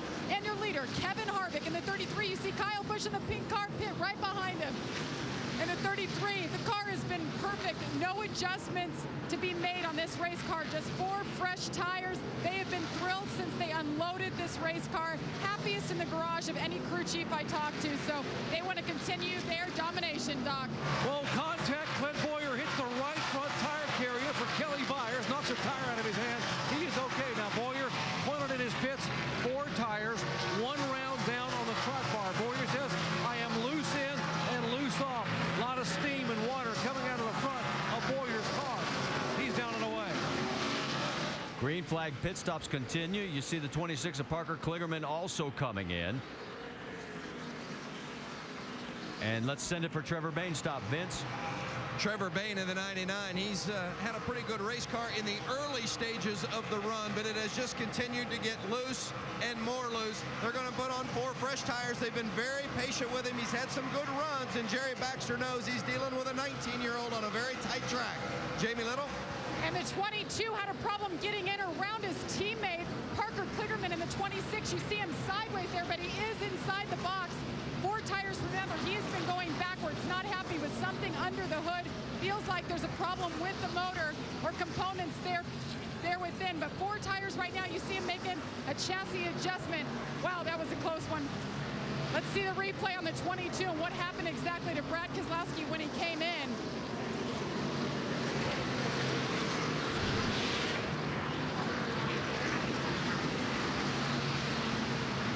Well, there you saw Parker Kligerman as he came out, and then Brad started tucked back in. Yeah, he was lucky that he avoided any contact there, but just bad timing, and unfortunately, that'll cost him a little bit of time. So he gets back out, and you can see that Kevin Harvick is in front of him now. And right now, the race leader, of course, is Elliott Sadler with Eric Almirola in second. Nemechek is third. And remember, those guys all pitted back on lap number 37. Now, we heard Dr. Jerry Punch talk about this right here. Yeah, just a little bit of contact right there with that tire knocks it out of the tire carrier's hand. Then coming down on pit road. Yeah, you see the 16 tried to get to the commitment line, and he was outside of that, so he'll get a penalty for it. So bad news for Eric Darnell. And then also news that Parker Kligerman gets a penalty for too fast for entering. And the 27, we're being told, Hermie Sadler, is also going to be penalized too fast entering pit road. So right now, Elliott Sadler is your race leader. Remember, he pitted on lap 37. You can see we're working 119. Go to Goodyear.com to show your thanks and help support our troops. Goodyear, the official tire of NASCAR, and that is looking down on race leader Elliott Sadler. Only the second Richmond race that Sadler has led in his 15th start. And while we're talking here, let's go to the Verizon Wireless customers. You can text CHAMPION to 43776 for exclusive Champions Chats content from our NASCAR Now Roundtable of Experts. All right, let's talk a little strategy. There's only, right now, 4 cars on the lead lap. Elliott Sadler leads Eric Almirola by 1.8 seconds. But with the wave around rule, the lap times are really falling off on this car. Well, I would have already pitted Sadler if I'd have been on the box, but yeah, there's a couple different strategies here. You know, if they would have gone ahead and pitted right after the leaders, they would have maintained all that track position they gained by getting those tires early and been able to race with these guys a little better. But now that they're staying out here, they're kind of committed to a strategy that if the caution comes out, say if it came out right now, the other leaders would be forced to take that wave around and thus not have the newer tires be able to pit when the caution comes out. So there's a couple of ways to play this. What do you think, Ray? Would you have pitted him by now? Well, Andy, you and I agree 100% on that one. I would have pitted as soon as those other leaders pitted, because right now he's given back the time that he gained. He could have put himself right back in that tire cycle, and there were so few cars left on the lead lap that it wouldn't have hurt him. He could have taken the wave around if those cars got him. He'd have been right there with Kevin Harvick. Now he's given back that time. Perfect example is what you just saw. Brad Keselowski was 2 laps down. He's now 1 lap down after getting around the 88. Yeah, and the 22, he had lost a lot of time on the racetrack. Then they made the pit stop, had the problem in the pits. That got them way behind. He actually came out behind Kevin Harvick, which would have meant he was a lap down to Harvick. He was 2 laps down to the leader, Elliott Sadler. He has been on a mission, though. There's nothing wrong with the engine in this race car right now, because he's drove away from Kevin Harvick and past Elliott Sadler. Now he's got himself back to where he's just 1 lap down. He was 1 second faster than the leader, Sadler, last lap. And the other problem with Sadler standing out there is he's losing a lot of time because all of these cars are passing him that have fresh tires, so he's not able to run his line, so it's making him even slower. He's up over 24 seconds on most of these laps now. And now Kevin Harvick has gotten back on the lead lap with him, so if the caution were to come out, he would be able to.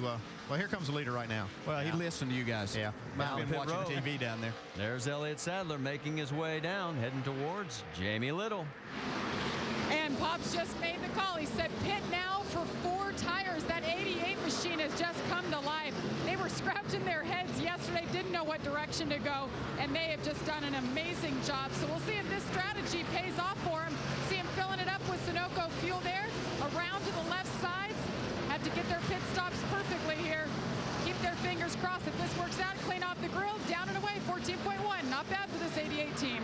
Well, we've still got some other cars that have to cycle through because Eric Almirola is the race leader.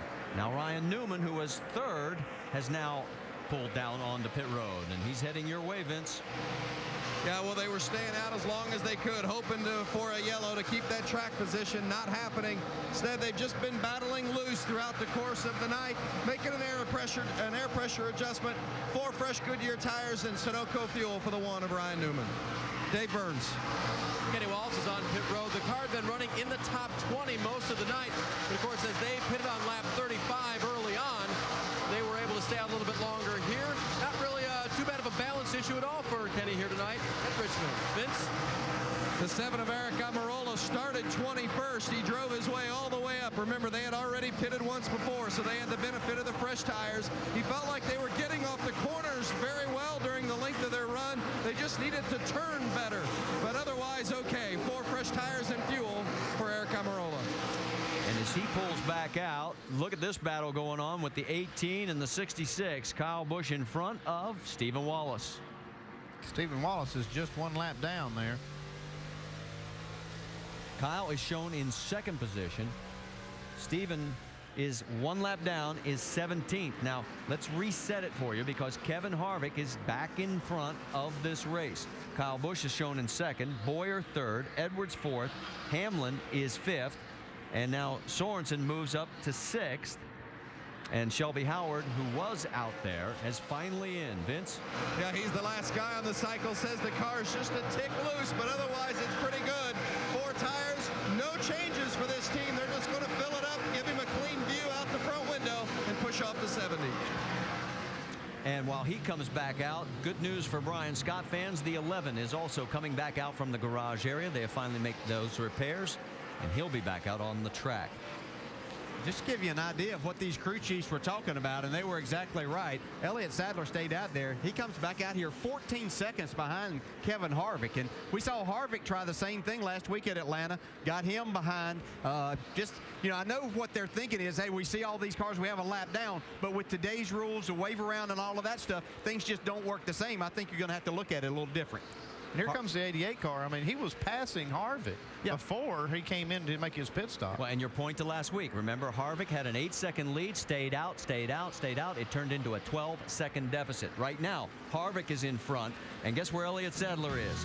14 seconds behind the race lead. But this is far from over. Stay with us.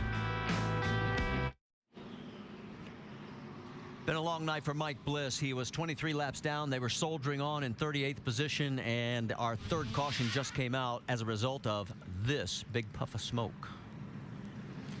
Yeah, they were reporting some fluid down on the track. You could see, definitely you can see a stream of fluid coming out of it.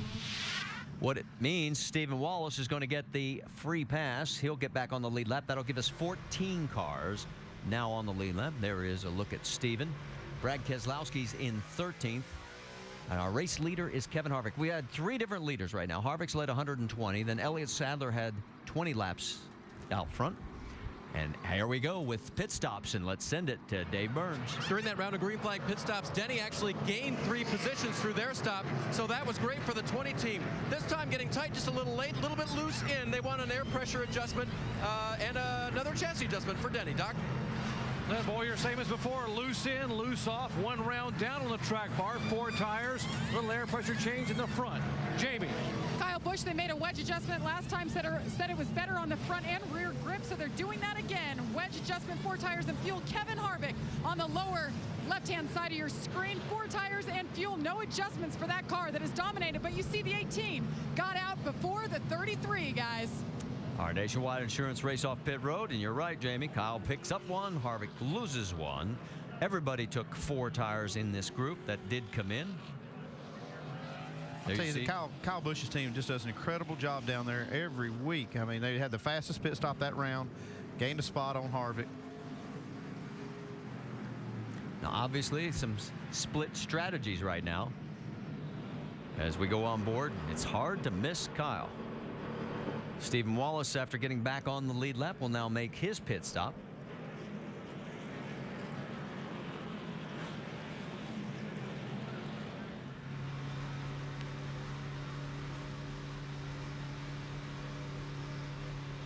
He makes the long trip down. There's Ryan Truex.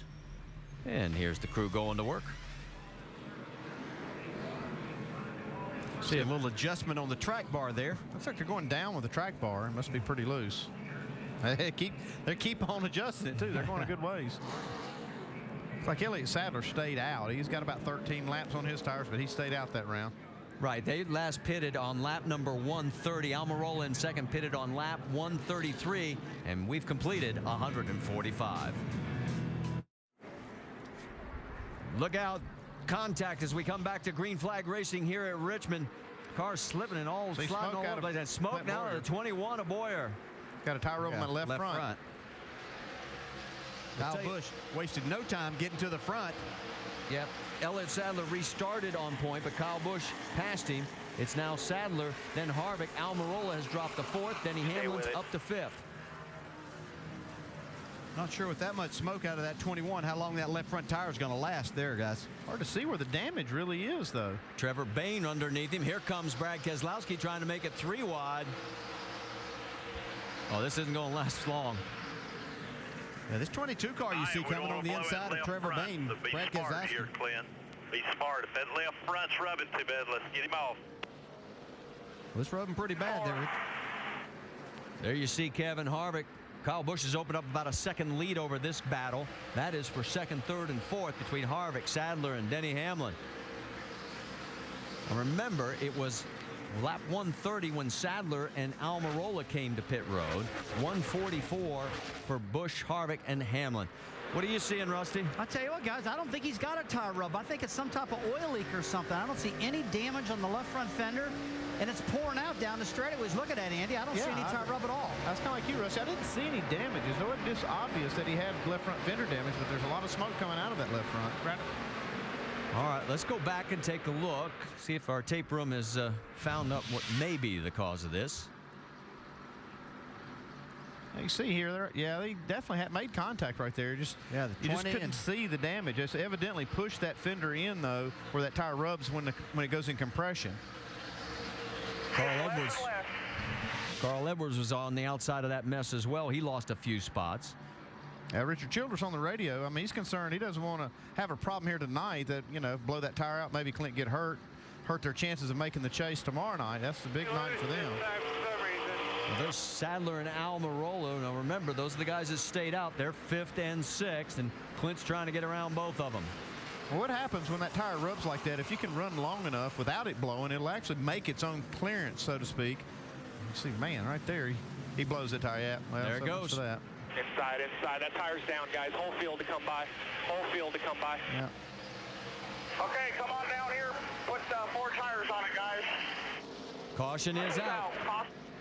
Our 4th caution of the night, and you saw the reason why. Well, they were hanging on, just hoping maybe it would make some clearance there, but didn't work. At least he didn't hit the wall. When we came back to that green flag stretch, we did not get a chance to tell you that. Left on it if you have to right here. Just put left on it, everybody. There were 14 total wave rounds, and 4 of those got back on the lead lap. And who knows with this quick caution again here on lap 156. All right, let's take another look. There it goes. See now, it just blew out going down the back straightaways. They got to turn 3. That was just too much smoke for that to really ever work out very good for them. It's unfortunate what happens. Just restarts here at Richmond. You're going to get 3 wide. It looks like you could put 6 cars wide going down into turn 1. These guys try to get as many as they can. I swear to God. Did you hear him? Yeah, they have had some bad luck with this 21 car this year, no doubt. Doc?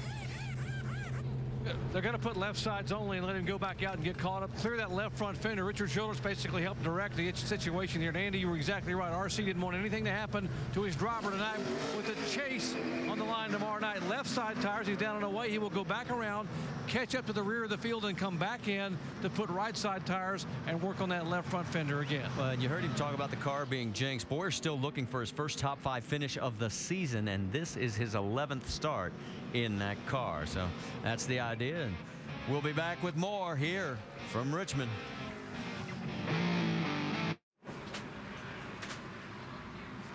Wrapping up the fourth caution in the 900th race in the history of the NASCAR Nationwide Series. 250 laps tonight at Richmond International Raceway. We'll have 90 laps to go here in just a moment. Here's our 5-hour energy rapid recap. What's happened so far? It's Sponsor Fire race night for Kyle Busch. The pink car's on the track. The Kimi car's doing pretty well. It's leading the race right now. We have had 4 yellow flags. Lap number 10 was the first of them. Oh, yeah, you see Brandon Gaughan right here gets in the back of Jeremy Clements. Thought he had him cleared. Went down to the turn 1 and lost it and got in the side of Jeremy. He spun, and they're both on the racetrack doing okay right now. We've had close calls on the track. We've had close calls in the pits. Boy, we really have. Brad Keselowski comes in. He gets jammed up a little bit. He goes into the pit at an odd angle. Cost him a lot of time on the track. Slowed him down, but he's made some of it back up. He's back up to 4th position now. And we've had some strategy as well. He was one of the front runners in the race. It just got wrinkled up a minute ago. Yeah, and who doesn't like puppy dogs? Right there, Elliott Sadler does, because Kyle was blowing by him. But the little touch on the left front of 21. Got to cut a tire and got up against the fence there. So Clint Bowyer is going to be back in 19th position as Kyle Busch, in search of an all-time series record, keeps the lead on the restart off into the corner. Jason Leffler got the lucky dog. Thanks, Alan. It is Busch, Harvick, Keselowski, Hamlin, Almirola. That is your top 5. And as you mentioned, now we have a total of 19 cars on the lead lap.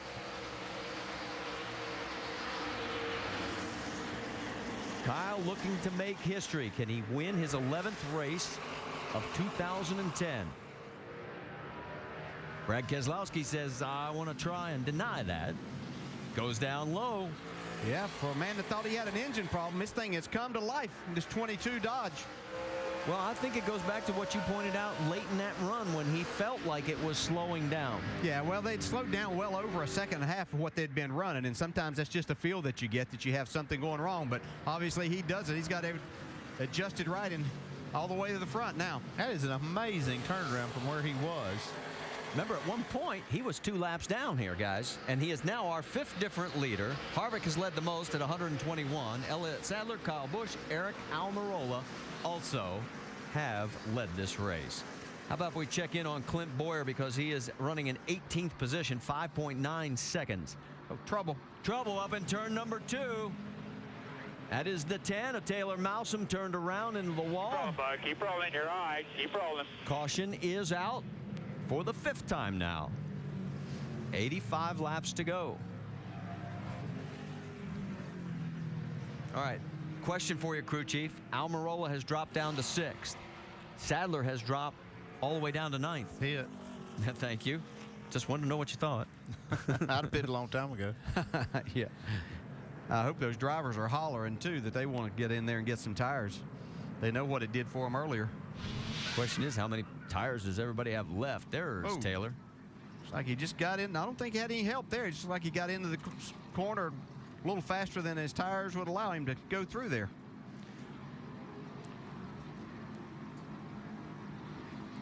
Does a nice job.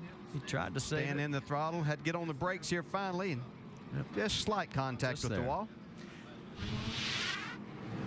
And as he gets it back under power, we'll tell you the 34, Tony Raines, will be the recipient of the lucky dog. That'll give us 20 cars on the lead lap. And there goes Tony around.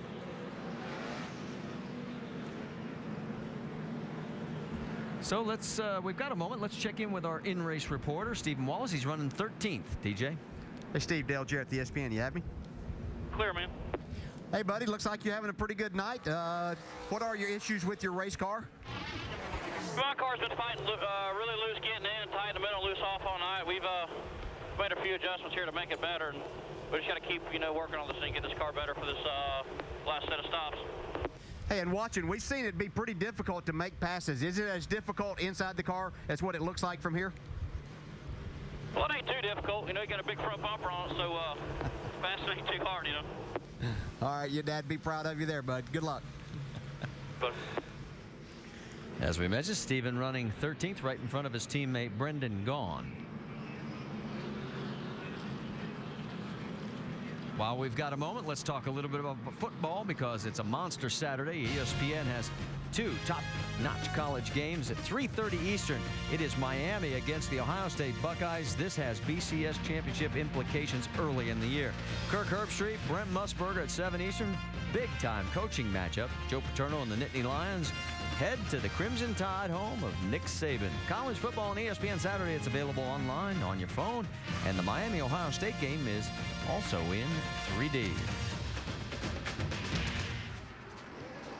Let's go down as we look further on the field into the 20 car of Denny Hamlin. Dave, what's going on in their pit? Marty, crew chief Kevin Kidd heard you talking about tires. Here's what he said to his driver. Yeah, I'm sure you've been thinking about it already, but this whole deal's going to come down to when to use that last set. Just have to figure that out as we get closer here. They haven't figured it out yet. Yeah, Denny says 10-4. They haven't figured it out just yet, but they're waiting. They want to bolt them on late, guys, and have the best advantage with fresh tires. Well, they should have 2 sets of tires left down there. Is that right, or do they only have 1? They've got 1 sticker set, and they're gluing up right now a used set. So there is just the 1 set left here in the 20 pit that is fresh. Okay, Dave. All right, let's reset it for you. Brad Keselowski has got the point. He is going to start on the inside. Alongside is Kevin Harvick, then Kyle Busch, Denny Hamlin, row 2, then Trevor Bayne, Eric Almirola, Edward Stenhouse, Sadler, Menard as we're back to green flag racing. I'd say Keselowski's motor's hitting on all 8 right there. Yeah, there's no doubt. And we've seen this 18 car of Kyle Busch be really strong on these restarts. His car falls off a little bit once they get strung out, get a few laps in. See Harvick's able to clear him, take that second spot back. Just to let you know, we threw the thought out of Almirola and Sadler pitting. They did not. They're still out there. Well, if they're in the same situation and only have 1 set of tires, and I guess we've miscounted because Andy and I are kind of thinking alike here, that they would be saving that set of tires for later on also. They don't want to get caught late race 25 or 30 laps and everybody jump in and get tires. Well, let's get an update on Eric Almirola, Vince. Yeah, that's exactly right. They had already told Eric that we're going to have to pit again regardless of fuel because, remember, they're on a little different sequence than everybody else, but they want to wait as late as possible. Eric has mentioned a couple of times he cannot believe how much the tires have been worth tonight, so they want to give him fresh rubber as long as he can to the finish. So there's holding on, waiting for something a little bit later in the race, just as you guys have discussed. Almirola running 7th and currently 2nd in the Truck Series points with 2 wins. See there, Denny Hamlin's taking over that 3rd spot from Kyle Busch, his teammate. Here comes Carl Edwards wanting to get in on this action. That's 3rd, 4th, and 5th. Meanwhile, we'll tell you, Brad Keselowski has opened up an 1/8 of a second lead over Harvick. Yeah, and Trevor Bayne, that 99, he's having a nice, solid run here tonight. He's up in the 6th spot, just waiting to pounce if these guys happen to give him an opening. There you see his cycle right now as Trevor had a... Talking about Clint Boyer quickly, as all of a sudden he is starting to move through this field again. He has gotten back up into the top 10 right there, going around Elliott Sadler. I tell you, if this race happens to go green, Sadler out of shape. Man, he about lost that car. Almost got into Menard. In fact, touched him just enough. That may be what straightened him up on the left front for sure. Now we got a tire rub on the 88. So we know how that's going to work out. Yeah, we've already seen that routine. So what was? Oh, now there's another damage. That's Darnell. Well, that's what happens when you kind of get yourself in a compromising position. I mean, by not having tires and being with fast cars up there, you're in the way. I mean, that's why he's kind of in this spot, and it's their strategy that's put him here. Here he is. Watch how loose he gets. Yeah, you can see he's tried to power up right there off the corner. His car looked like it was already a little bit on the loose side. Let's go back to the battle between Denny Hamlin and Carl Edwards. This is for 4th, guys. We thought Carl Edwards was really going to be a car that was going to be up there challenging Kevin Harvick, and of course now it's Brad Keselowski up the front. We haven't really seen him make that power move yet, but maybe he's getting that time. Carl taking another look down low as we go on board. I was going to make the point a while ago. We were showing that 21 car. If this thing happens to go green, which we see long green flag stance here, the 21 could be sitting in the catbird seat. He has better tires than everybody else and plenty of fuel to go the distance. Well, remember, Boyer was running 7th when the tire blew on lap 155. Again, here comes Edwards trying to hold the car down low. can't make it work for him. And Trevor Bayne sort of sneaks a little bit closer to these two guys. Bayne running in 6th. There is your race leader, Brad Keselowski, a 6/10 of a second lead over Harvick, with Kyle Busch 2 seconds behind.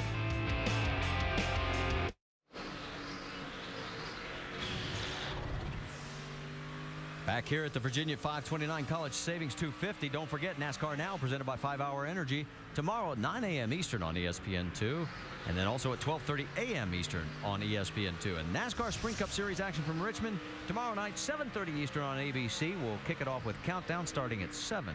And then NASCAR Nationwide Series has next week off, but in 2 weeks we'll be at Dover. It's presented by CC's Pizza, 3 Eastern on ESPN2. Right on board with Justin Allgaier for a second. Let's go back to the 99 and the 20. You got Trevor Bayne running in 6th. Denny Hamlin has moved down to 7th. What are you hearing down there, Dave?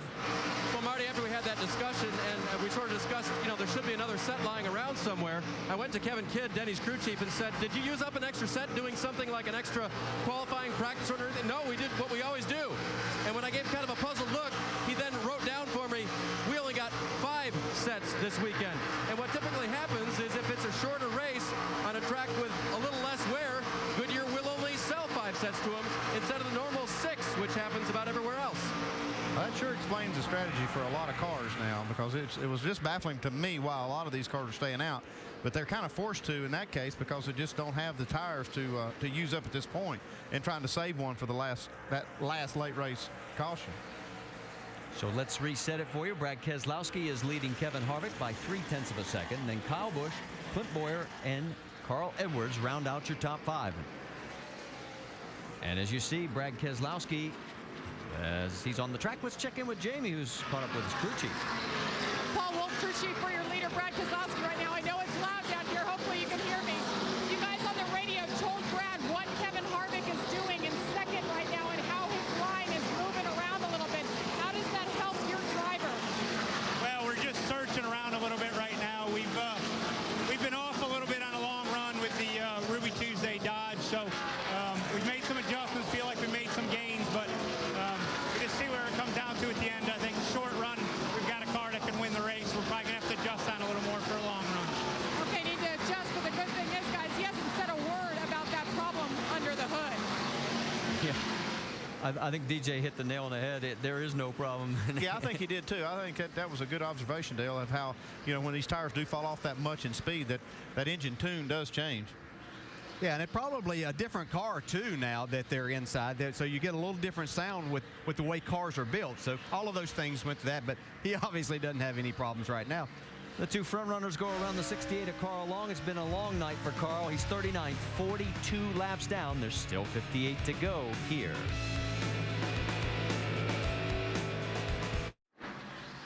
Just as we come back, Kevin Harvick all over the 22 of Brad Keselowski. Could we have another lead change? Yes, it'll be number 7.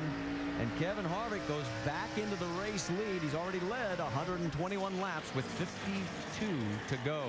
Yeah, we heard him talk about the 22 not quite as good on the longer run. He's just no match for Harvick on that. But look, just a little bit back there. There's the 21 coming in a hurry. He is coming in a hurry. Clint Bowyer, it has been one of those adventuresome nights. This car has DNF'd a total of 8 times this year. He has not even had a top 5 in the 11 times he's been in it. And look at all of a sudden, here he is in 3rd. And you think that if this stays green, DJ, he's going to win. Well, he's got the freshest tires, and he has a fast race car. He's shown that all night. He's got plenty of fuel. I don't think fuel's an issue for the first 2, but you can just see, we've seen how much difference that it really makes having just 15 or 20 laps fresher tires. He's kind of forced into this kind of strategy because of the contact that he had with that left front fender. He's going around Willie Allen in the 05, who is in 33rd position, 3 laps down. Don't forget to go to Goodyear.com and show your thanks and help support our troops. Goodyear, the official tire of NASCAR. All right, Doc, what's the latest you're hearing on Clint Bowyer? Well, he's coming, and they're very excited. His pits. Marty, give a call to Clint Bowyer's young crew chief, 28-year-old Danny Stockman, who grew up in Riverside, California. He said, I used to go to the racetrack when I was a kid and chase rabbits around the fence and watch all the legends race at Riverside. And now I'm hearing this as a crew chief. He's the full-time crew chief for Austin Dillon in the Truck Series. There's 16 points, 4 poles, and a win. But it's only his 3rd ever time to stand on the box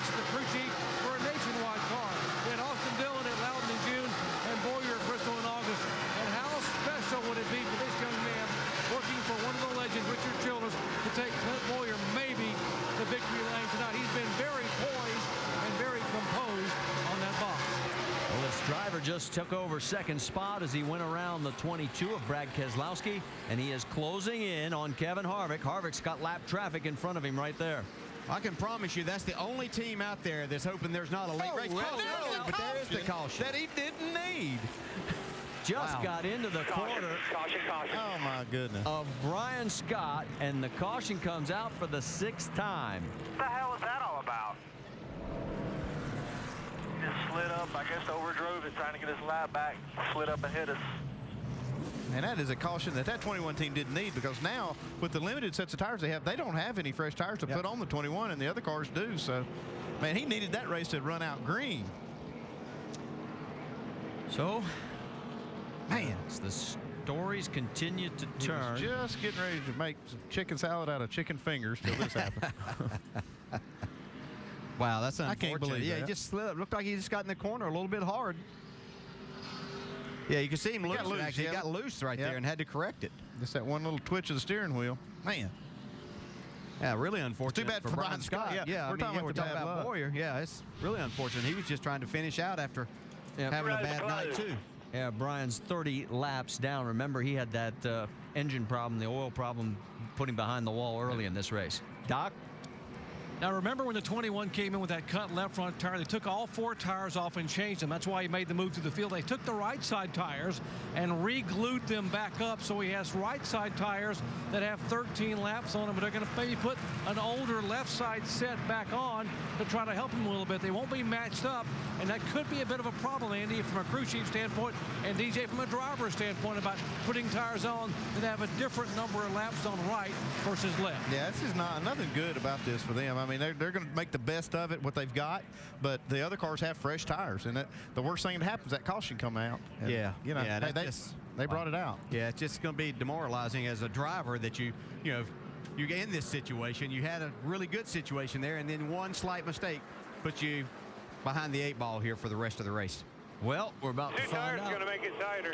Watch this 18 team. They've been on fire on pit road. You heard Clint say 2 tires are going to make it tighter. Brian Scott gets out. He's the first car on the right side. Let's send it to Dr. Jerry Bunch.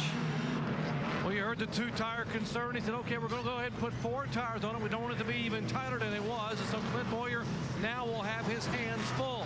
He said this is his best racetrack and his favorite racetrack. Now he's got some work to do. Jamie. The 22 of Brad Keselowski, middle of your screen. His crew chief told us they needed to adjust air pressure as the call on 4 tires. Kevin Harvick, the 33, down low. 4 tires, clean the grill. You see it there. No adjustments. Filled it up with fuel. Let's see the race off pit road, guys. Looks like the 33 had a good stop. Clean, and he comes out first. See, Brendan Gaughan gained 10 spots, so it's 2 tires, but Kyle Busch gained 1 and getting 4 tires. So the Nationwide Insurance race off pit road, the big loser, Clint Boyer, a 17-second stop, and 18's got a big problem. Welcome back to the Virginia 529 College Savings 250, and make sure to go to NASCAR.com for all your latest NASCAR information. 26 of Parker Kligerman gets the lucky dog. That gives us 21 cars on the lead lap. 3 waves, that includes Allen in the 05, McDowell in the 81, Malsom in the 10, and Kyle Busch is all the way back to 20th after having to come back in for that piece of equipment still hanging out as we go back to green flag racing. Ryan Newman stayed out, so did Tony Raines. Newman in front. Here comes Harvick around Raines, and he's going for the lead. Hey, look at Trevor Bayne now. Slid way up right there in the center of the corner. Trevor Bayne takes advantage of that, trying to take the 2nd spot now. We talked about tires, and boy, you're seeing it. Newman stayed out. Oh, he's history. He's going straight back without tires. And Tony Raines in the same boat. Here. Reed Sorensen underneath. Sorensen clears. Here comes Stenhouse underneath the 34. Right along behind him is the 60 of Carl Edwards. Ricky having another good night. We talked about his recent string of good fortune, keeping the car on the racetrack and not behind the wall with crash damage. Clint Boyer restarted in 10th because of that 17-second pit stop, and here he is trying his way back. He's underneath Raines now and going around Boyer, so those two are falling back like a rock and move Boyer back up to, well, now they're saying he is in 12th position, so he restarted a little bit deeper than that. I'll figure that out for you in a second. See Stephen Wallace there on the left side going around Brendan Gaughan, his teammate, who only took 2 tires that last time. So you can see the difference. 2 tires doesn't seem to be working very well, but 4, Wallace goes around the 1 of Ryan Newman, who started on the pole on that restart. Keselowski gets around Trevor Bayne in the 99. Is he going to be able to run down Kevin Harvick? You know, he had a good car in a short run. All right, let me correct myself. It was 17th that he restarted on that. So Bowyer has moved up to 9th now. Elliott Sadler 3 rides with the 12. 34, Tony Raines makes a couple of spots up there. A little bumping going on between the 62 and the 12 on board with Brendan Gaughan. Well, it's getting down to go time here, and these guys got tires that either they've been on for a while or just 2 tires, not driving quite as good as they'd like. So Allgaier, a lot more contact. Goes underneath the number 1. So Allgaier moves up to 14th. Newman drops to 15th. Eric Darnell also goes around him. Kyle, who restarted way back in the back of the field, he is working his way back up. He is in 16th position.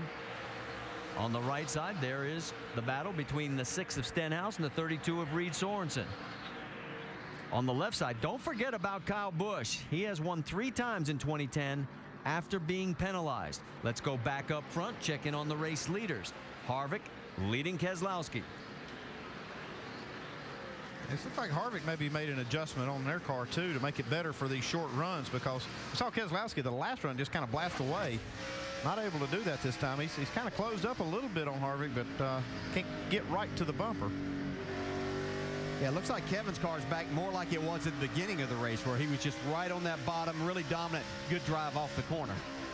Well, Kevin has clinched the most laps led. He's up to 138 and counting, but he's gone on to win only once in the last 7 races after leading the first 70 laps like he did tonight. Hang on.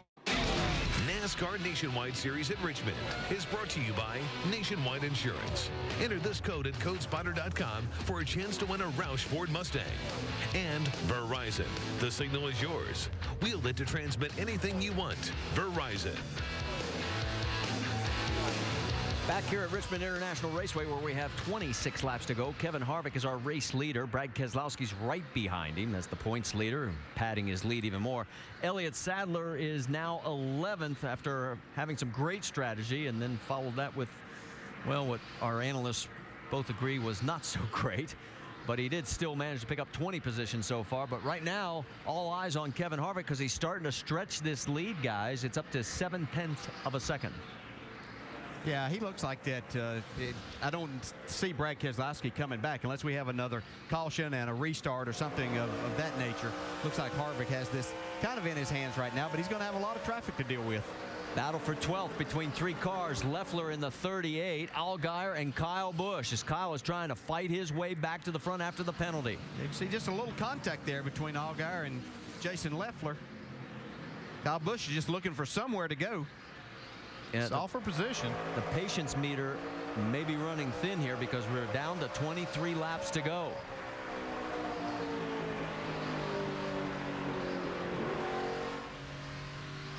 See now Allgaier able to finally clear Jason Leffler.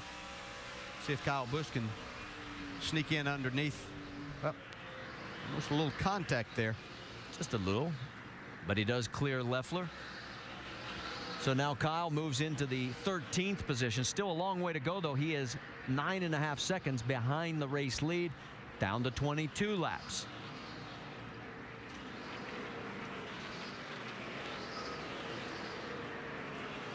Now he's going to try the high side on Allgaier. Nothing has changed up front. Harvick still leads by 0.6 of a second. Third is Trevor Bayne, and fourth is Ricky Stenhouse Jr. That's right, 2 nationwide regulars running 3rd and 4th with 21 to go. Back here at Richmond International Raceway, race leader Kevin Harvick coming up on the 23 of Coleman Presley. Presley is running 25th right now, soon to be 2 laps down. Here is Paul Menard, as he is running 7th with Clint Bowyer and Carl Edwards right behind him. All of a sudden, here's Justin Allgaier getting ahead of Elliott Sadler. That is for 12th position.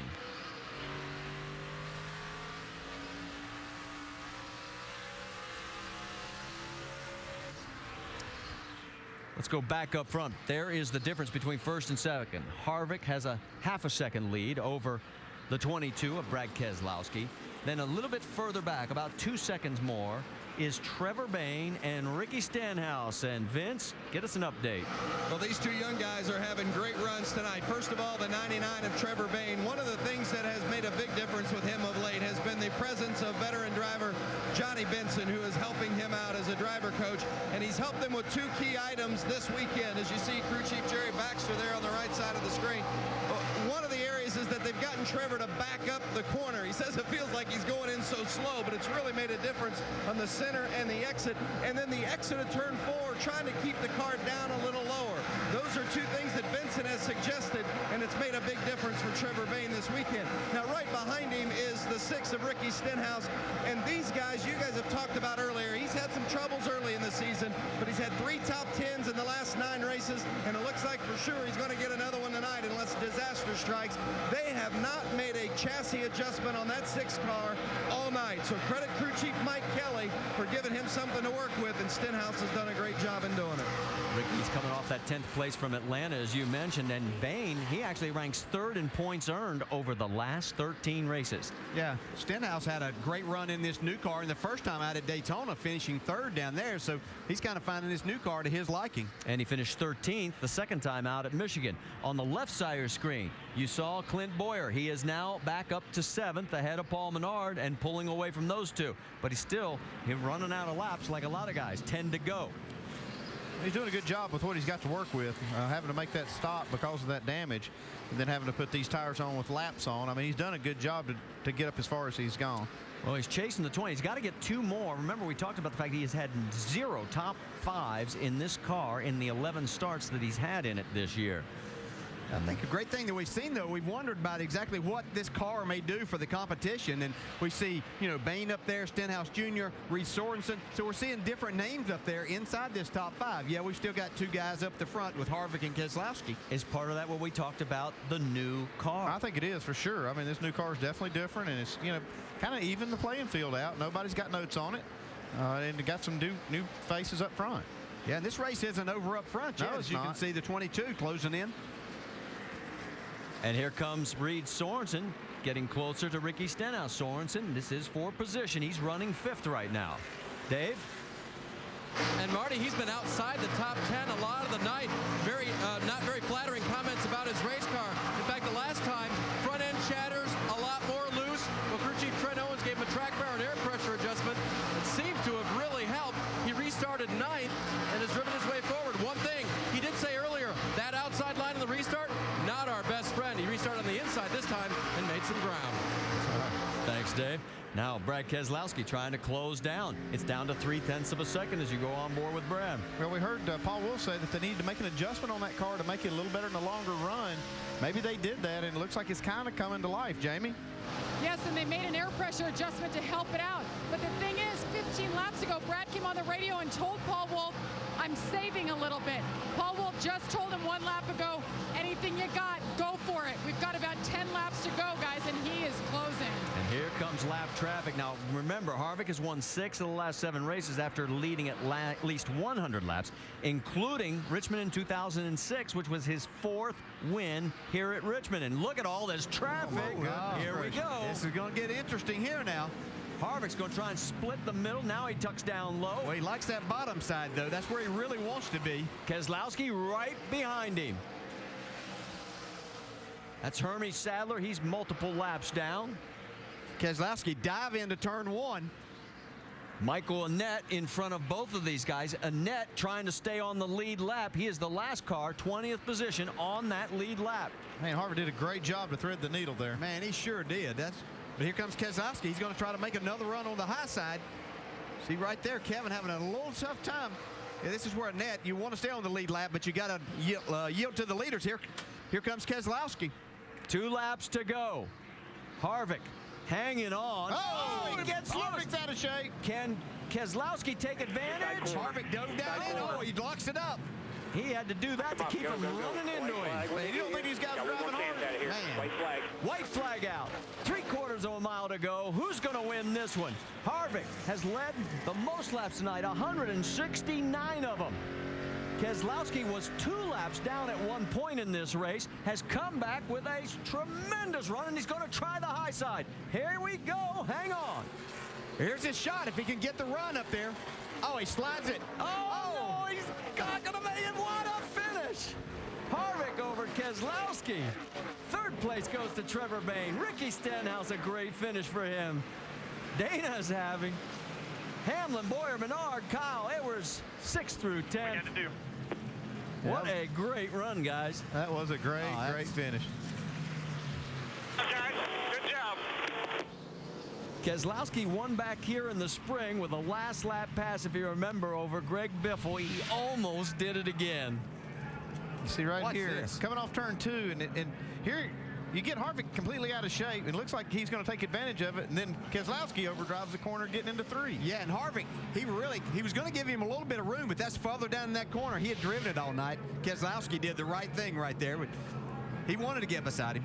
His 5th win at Richmond ties him with Mark Martin for the most among all drivers here at the action track. And boy, there was some action in those last laps. Wow. This new car has provided us some really good races so far in these 3. His 37th career win. He's enjoying the donuts, and we'll talk to him in the winner's circle when we come back. 2 top-notch college games on ESPN. First at 3:30 Saturday, it is Miami against the Ohio State Buckeyes. This has BCS championship game implications. And then at 7 o'clock Eastern, Joe Paterno and the Nittany Lions invade Tuscaloosa, take on Nick Saban's #1 ranked Crimson Tide. It's college football on ESPN Saturday. It's available online, on your phone, and that Miami-Ohio State game is in 3D. Celebration is getting ready to take place down in Victory Lane. Kevin Harvick with his 3rd win of the year.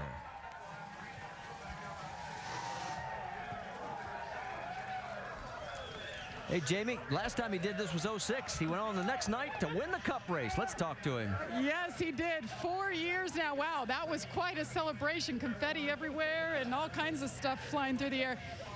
Kevin, what were those last 3 laps like, maneuvering through lap traffic? Keselowski all over you. How much fun was it? Yeah, I caught lap traffic in the wrong spot for me, right spot for him. Then I bounced it off the wall there coming off of 2, and just good racing there at the end. I didn't want it to be that close, but it wound up being that close, and it was a lot of fun. So just got to thank Armour, Chevrolet, Ream, all the people, Jimmy John's, Charter, everybody who helps us on this car, and all the fans for everything that they do. So Nationwide does a great job with this series, and I think it's got a great future with this car. It's a lot of fun to drive, and as you can see, I bounced it off the wall there, and it didn't even slow down. So it's a lot of fun. Kevin, just the 3rd race with this new car. I talked to Ernie Cope, your crew chief, yesterday. He was so excited. You guys could rotate through the corners. I didn't talk to anybody as happy as you guys. How have you figured it out so quickly?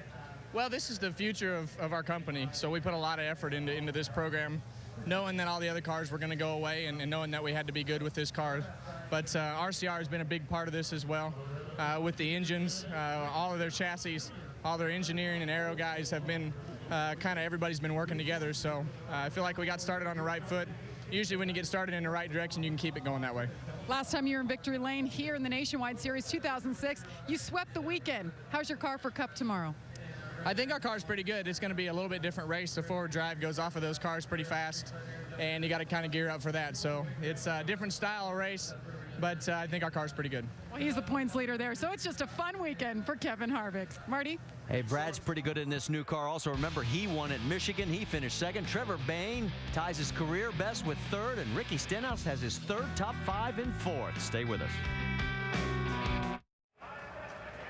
As we continue our post-race coverage tonight here in Richmond after Kevin Harvick's victory in the NASCAR Nationwide Series, we'll remind you that there are 8 races to go in the year at those tracks. If you'd like to join us at those upcoming events, check out NASCAR.com/tickets. Some good ones coming up, too. Hope you'll be with us either here on television or in person at the racetrack. Brad Keselowski gave it all he had, came up with a runner-up finish, Vince. His car wasn't great early in the race, but man, they worked on it and worked on it, and you almost came up with something special there at the end. Take us through those last couple of laps when you guys got into the traffic, and then ultimately Kevin got loose and you almost had a shot at it. Yeah, just You know, our car was really good for about 20 laps. Really, really good. So the yell came out with like 47 to go, and I knew I had to pace my car if I was going to have any shot at Kevin. Really paced it and saved a lot of tire for the end, and still didn't think I was going to have enough for Kevin, but that traffic just kind of changed things up a little bit, gave us a shot. Probably weren't fast enough to get by Kevin, but you know, still put on a great showing, and really says a lot for my Ruby Tuesday Dodge Challenger team to come back from all the adversity early in the race. Had a bad pit stop from you know, my teammate pulling out, and having no struggles, and you know, just racing luck, and to come back and get to the front and have a shot at the win, that's a sign of a really strong team. Right there at the end, it looked like you were going to dart underneath Kevin and try to make the move, and then you locked them up and thought otherwise better of it. What was the thought process there?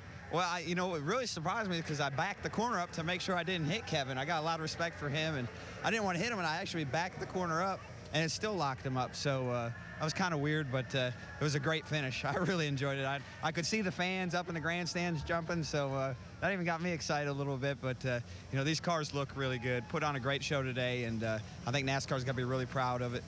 Really proud of my whole team for working, and just keep working on these cars, make them a little better on our team, and for NASCAR, just small little changes, and we'll have the best race cars you ever saw. And his championship lead is the largest it's been all season. Brad Keselowski. Let's go to Doc. Jerry? Thank you, Vince. And a career best tying finish of third for Trevor Bayne. Trevor, I know those last few laps you had your hands full. Tell us about the car. I did. Well, at the beginning of the race, we were just way too tight in the center, and we fell back, I think, to like 25th at one point, and we made some great adjustments. Jerry Baxter did an awesome job on the box, just dialing the car in. You know, it was really free on entry, but we just had to work on that center the whole time and kind of ignore the entry part. And at the end, we finally went a little bit too far and got the car a little bit too free, but you know, it was a great run for us to get up there in the top three of this Outback Care Toyota. You know, that one restart at the end, it was like God just parted the seas for us. We came from like 8th to 2nd in one corner, and that put us in the position to finish top three, and that was pretty awesome, man. Proud of these guys and these new cars. I love driving them. You know, they're so much fun, and our guys at Diamond Waltrip Racing have worked their butts off to get us that far ahead starting in these cars. You know, when we unloaded Thursday for our test day, the car was just there all day. So, you know, I can't thank those guys enough for the work they're putting in at the shop to work on these new cars for us as well. You got to love standing here because Trevor Bayne, while we were waiting, we had crew chief after crew chief, other drivers coming up, patting him on the back, admiring the talent this young man is showing here in the Nationwide Series. That first win is getting closer. Dave Burns? And with Clint Boyer now. Clint, I'm thinking you did not want to cause that caution as you were pushing toward the front there after everything that happened tonight. No, absolutely. I mean, I was just trying too hard. I got in, got loose, and got under him. I don't know who was driving. I was been trying to find him, apologize to him. That was a bonehead move on my part. But the car was good. We just couldn't seem to get anything lined up. Stars to line up our way, but Zach Smith Chevrolet was good. Guys did a good job, and I'm going to go find that 11 car. Apologize. Okay, we'll see you. Obviously didn't mean to do that, guys, and it cost him big. Yeah, Brian Scott, if you want to tell him that, Dave, was the guy that was involved in that incident that Clint's looking for. Look for the 11 car.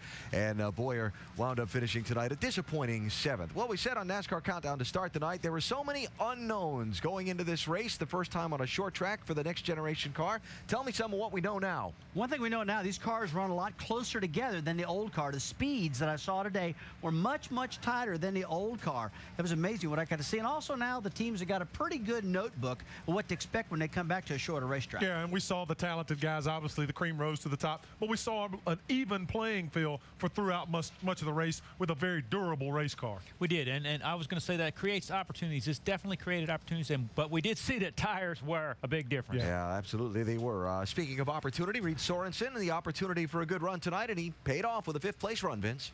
Absolutely, and we're just talking with Reed about this new car, and you like what you felt tonight. Yeah, you know, everybody on the Dollar General team did a great job, and just real proud of everybody at Braun Racing. We don't have any cup affiliation or anything like that, and these guys do a great job preparing these cars. And it's actually the same car I've raced all 3 races with, so it's been an okay car. I felt like tonight we learned a few things about it, or actually this whole weekend we learned a few things about it, and there's still a lot to learn, But a fun race, real fun race, a lot of green flag, which is not typical here at Richmond, so had fun with that, and we had a really good long green flag car, and you know, caused a couple of those guys there at the end, but still a great finish for everybody on the Dollar General team. You made your way up into the top 10 fairly quickly, and then what did you have at the end as everybody was trying to make it exciting there? Well, I'll tell you, my car was really bad on the outside, and really good on the inside. And I was fortunate enough that last restart to start on the inside, and we got around 4 or 5 of them, and then I looked to my mirror 10 laps later and they were gone. So we pulled away from 6th on back pretty easily, and that's actually the best my car was there at the end. So all the adjustments we made there at the end were really good, and I had fun. It was a good night. Yeah, Reed Sorensen's done a nice job in this 32 this season, a top 10, a top 5 here tonight, 5th place. Dave? And Vince, I got good news for the guy who finished for us. Ricky, we're going to run this car all next year. 2 out of the 3 times they've run the new car, Ricky's had a top 5. Congratulations. Thank you. It's a blast out here with the new Mustangs, and you know, City Financial is on the board this weekend, their first time on the Mustang this year, and I'm just glad to get him a top 5 run. It's been a struggle this year, but you know, Jack stood behind me, and you know, I can't thank him enough for keeping me in the car. The guys worked really, really hard this week, and you know, we were good on long runs. We didn't need those cautions there towards the end, and I didn't like new tires. So if we could have ran the whole race on the same set of tires, I think we'd have had a better shot at it. But you know, overall, it was an awesome night, and just looking forward to build on it the rest of the year. Okay, just get him to work on that fuel cell that goes 250 laps. He'll be all set, guys. And a nice top 5 finish tonight for Ricky Stenhouse Jr. as you see the fans beginning to file out of the parking lots from the Richmond International Raceway, looking down from the Goodyear blimp. And of course, Goodyear, the official tire of NASCAR. Go to Goodyear.com and check out their Support Our Troops program. Looking ahead from tonight, tomorrow morning, the pre-race edition of NASCAR Now, presented by 5 Hour Energy, tomorrow morning, 9 a.m. Eastern Time. And then the post-race wrap-up, 12:30 a.m. Eastern, late night, both here on ESPN2. And our coverage of the NASCAR Sprint Cup Series 400 lapper from here at Richmond is on ABC tomorrow night, 7:30 Eastern Time for the race. We start with NASCAR Countdown at 7 Eastern Time. Technically, 5 drivers for 2 spots in the chase. Really, it comes down to whether Clint Boyer has any trouble or not, or whether bad luck finds him. That is tomorrow night. And, of course, the bonus points in the race for the win on one of NASCAR's popular short track. Then we look ahead for the Nationwide Series. A couple of weeks out, our coverage from Dover, presented by CC's Pizza. That's at 3 Eastern Time on September 25th. That's on ESPN2. Kyle Busch's next opportunity to claim the single-season win record for himself. One of the storylines we started the night with, would Kyle get the record? The answer, no. His team's still looking for a better grip on this next-generation Nationwide car. It looks like the domination they had in the old car is gone with this new car, no doubt about that. But, you know, they have learned a lot about what this car needs, and they also learned a lot about tomorrow's race, too, about what the tires are going to do. I mean, tires were everything in the world, and I believe that these guys never thought it was going to be that big a deal. And let me talk about tomorrow night's race while we're looking at Kevin Harvick celebrating his win tonight. Harvick is going to take the green flag in that race tomorrow night, mid-pack in 20th position. We used the phrase a couple times today. I'll use it again. Only one guy in tomorrow night's field with something to lose. That's Clint Boyer. Everyone else like Harvick with a lot to gain with a win. Yeah, you go in tomorrow night's race, I don't think you take it off. You're going in, you're going to give it your best shot to try to gain those 10 bonus points. That's very crucial to Kevin Harvick and everyone else who's in that top 12. Get those 10 bonus points so you can gain some leverage on the Denny Hamlin as well as Jimmy Johnson. You got to make up some time. Absolutely, and Kevin's had a comfortable spot all year long being out front. He knows that his car is consistent enough to go on and win the championship and outpoint those guys, so he definitely wants those bonus points. Yeah. That is tomorrow night here at Richmond. 400 laps for the NASCAR Sprint Cup Series, the race to decide the final positions in the chase for the Sprint Cup and the final seating orders, how they'll start off the chase a week from now. We wrap up tonight's Nationwide Series race by looking at the championship standings. Brad Keselowski putting a little more ground on Carl Edwards with now 8 races to go in the year. By the way, the Owners' Championship, important to some, it's 51 points between the Gibbs 18 and the Penske 22 in favor of the 18. But Brad well on his way to becoming a NASCAR champion with 8 races to go in the Nationwide Series season. So race number 3 of 4 for the next generation race car for the NASCAR Nationwide Series. We saw some strategy. We saw some guys get on some different pit schedules that had us scratching our heads. And in the end, we saw a pretty close fight to the finish as Kevin Harvick and Brad Keselowski went at it over those final couple laps. I'll tell you what, those guys learned a lot about this new car. And I'll tell you what, I really didn't like this car a lot, but it really looks pretty good right now. It looks like it's the car of the future for NASCAR Nationwide Series, and I think all the drivers, Brad, are really impressed at how these things drove. I know I did have a big question mark but after tonight, looks pretty good. Well, it's good to see names like Bain, Stenhouse Jr., and Sorensen in the top 5. Guys that didn't get out-resourced tonight get an opportunity to run up front and show their talent. And I think we're going to carry some of this good short track racing on into New Hampshire. So tomorrow night, 7:30 Eastern, our coverage of the Sprint Cup race on ABC, preceded by NASCAR Countdown at 7 Eastern time. And up next is baseball tonight. We'll check in on the pennant races. So after 250 laps of racing in Richmond tonight, Kevin Harvick is celebrating in Victory Lane. So long from Richmond. We'll talk to you tomorrow night.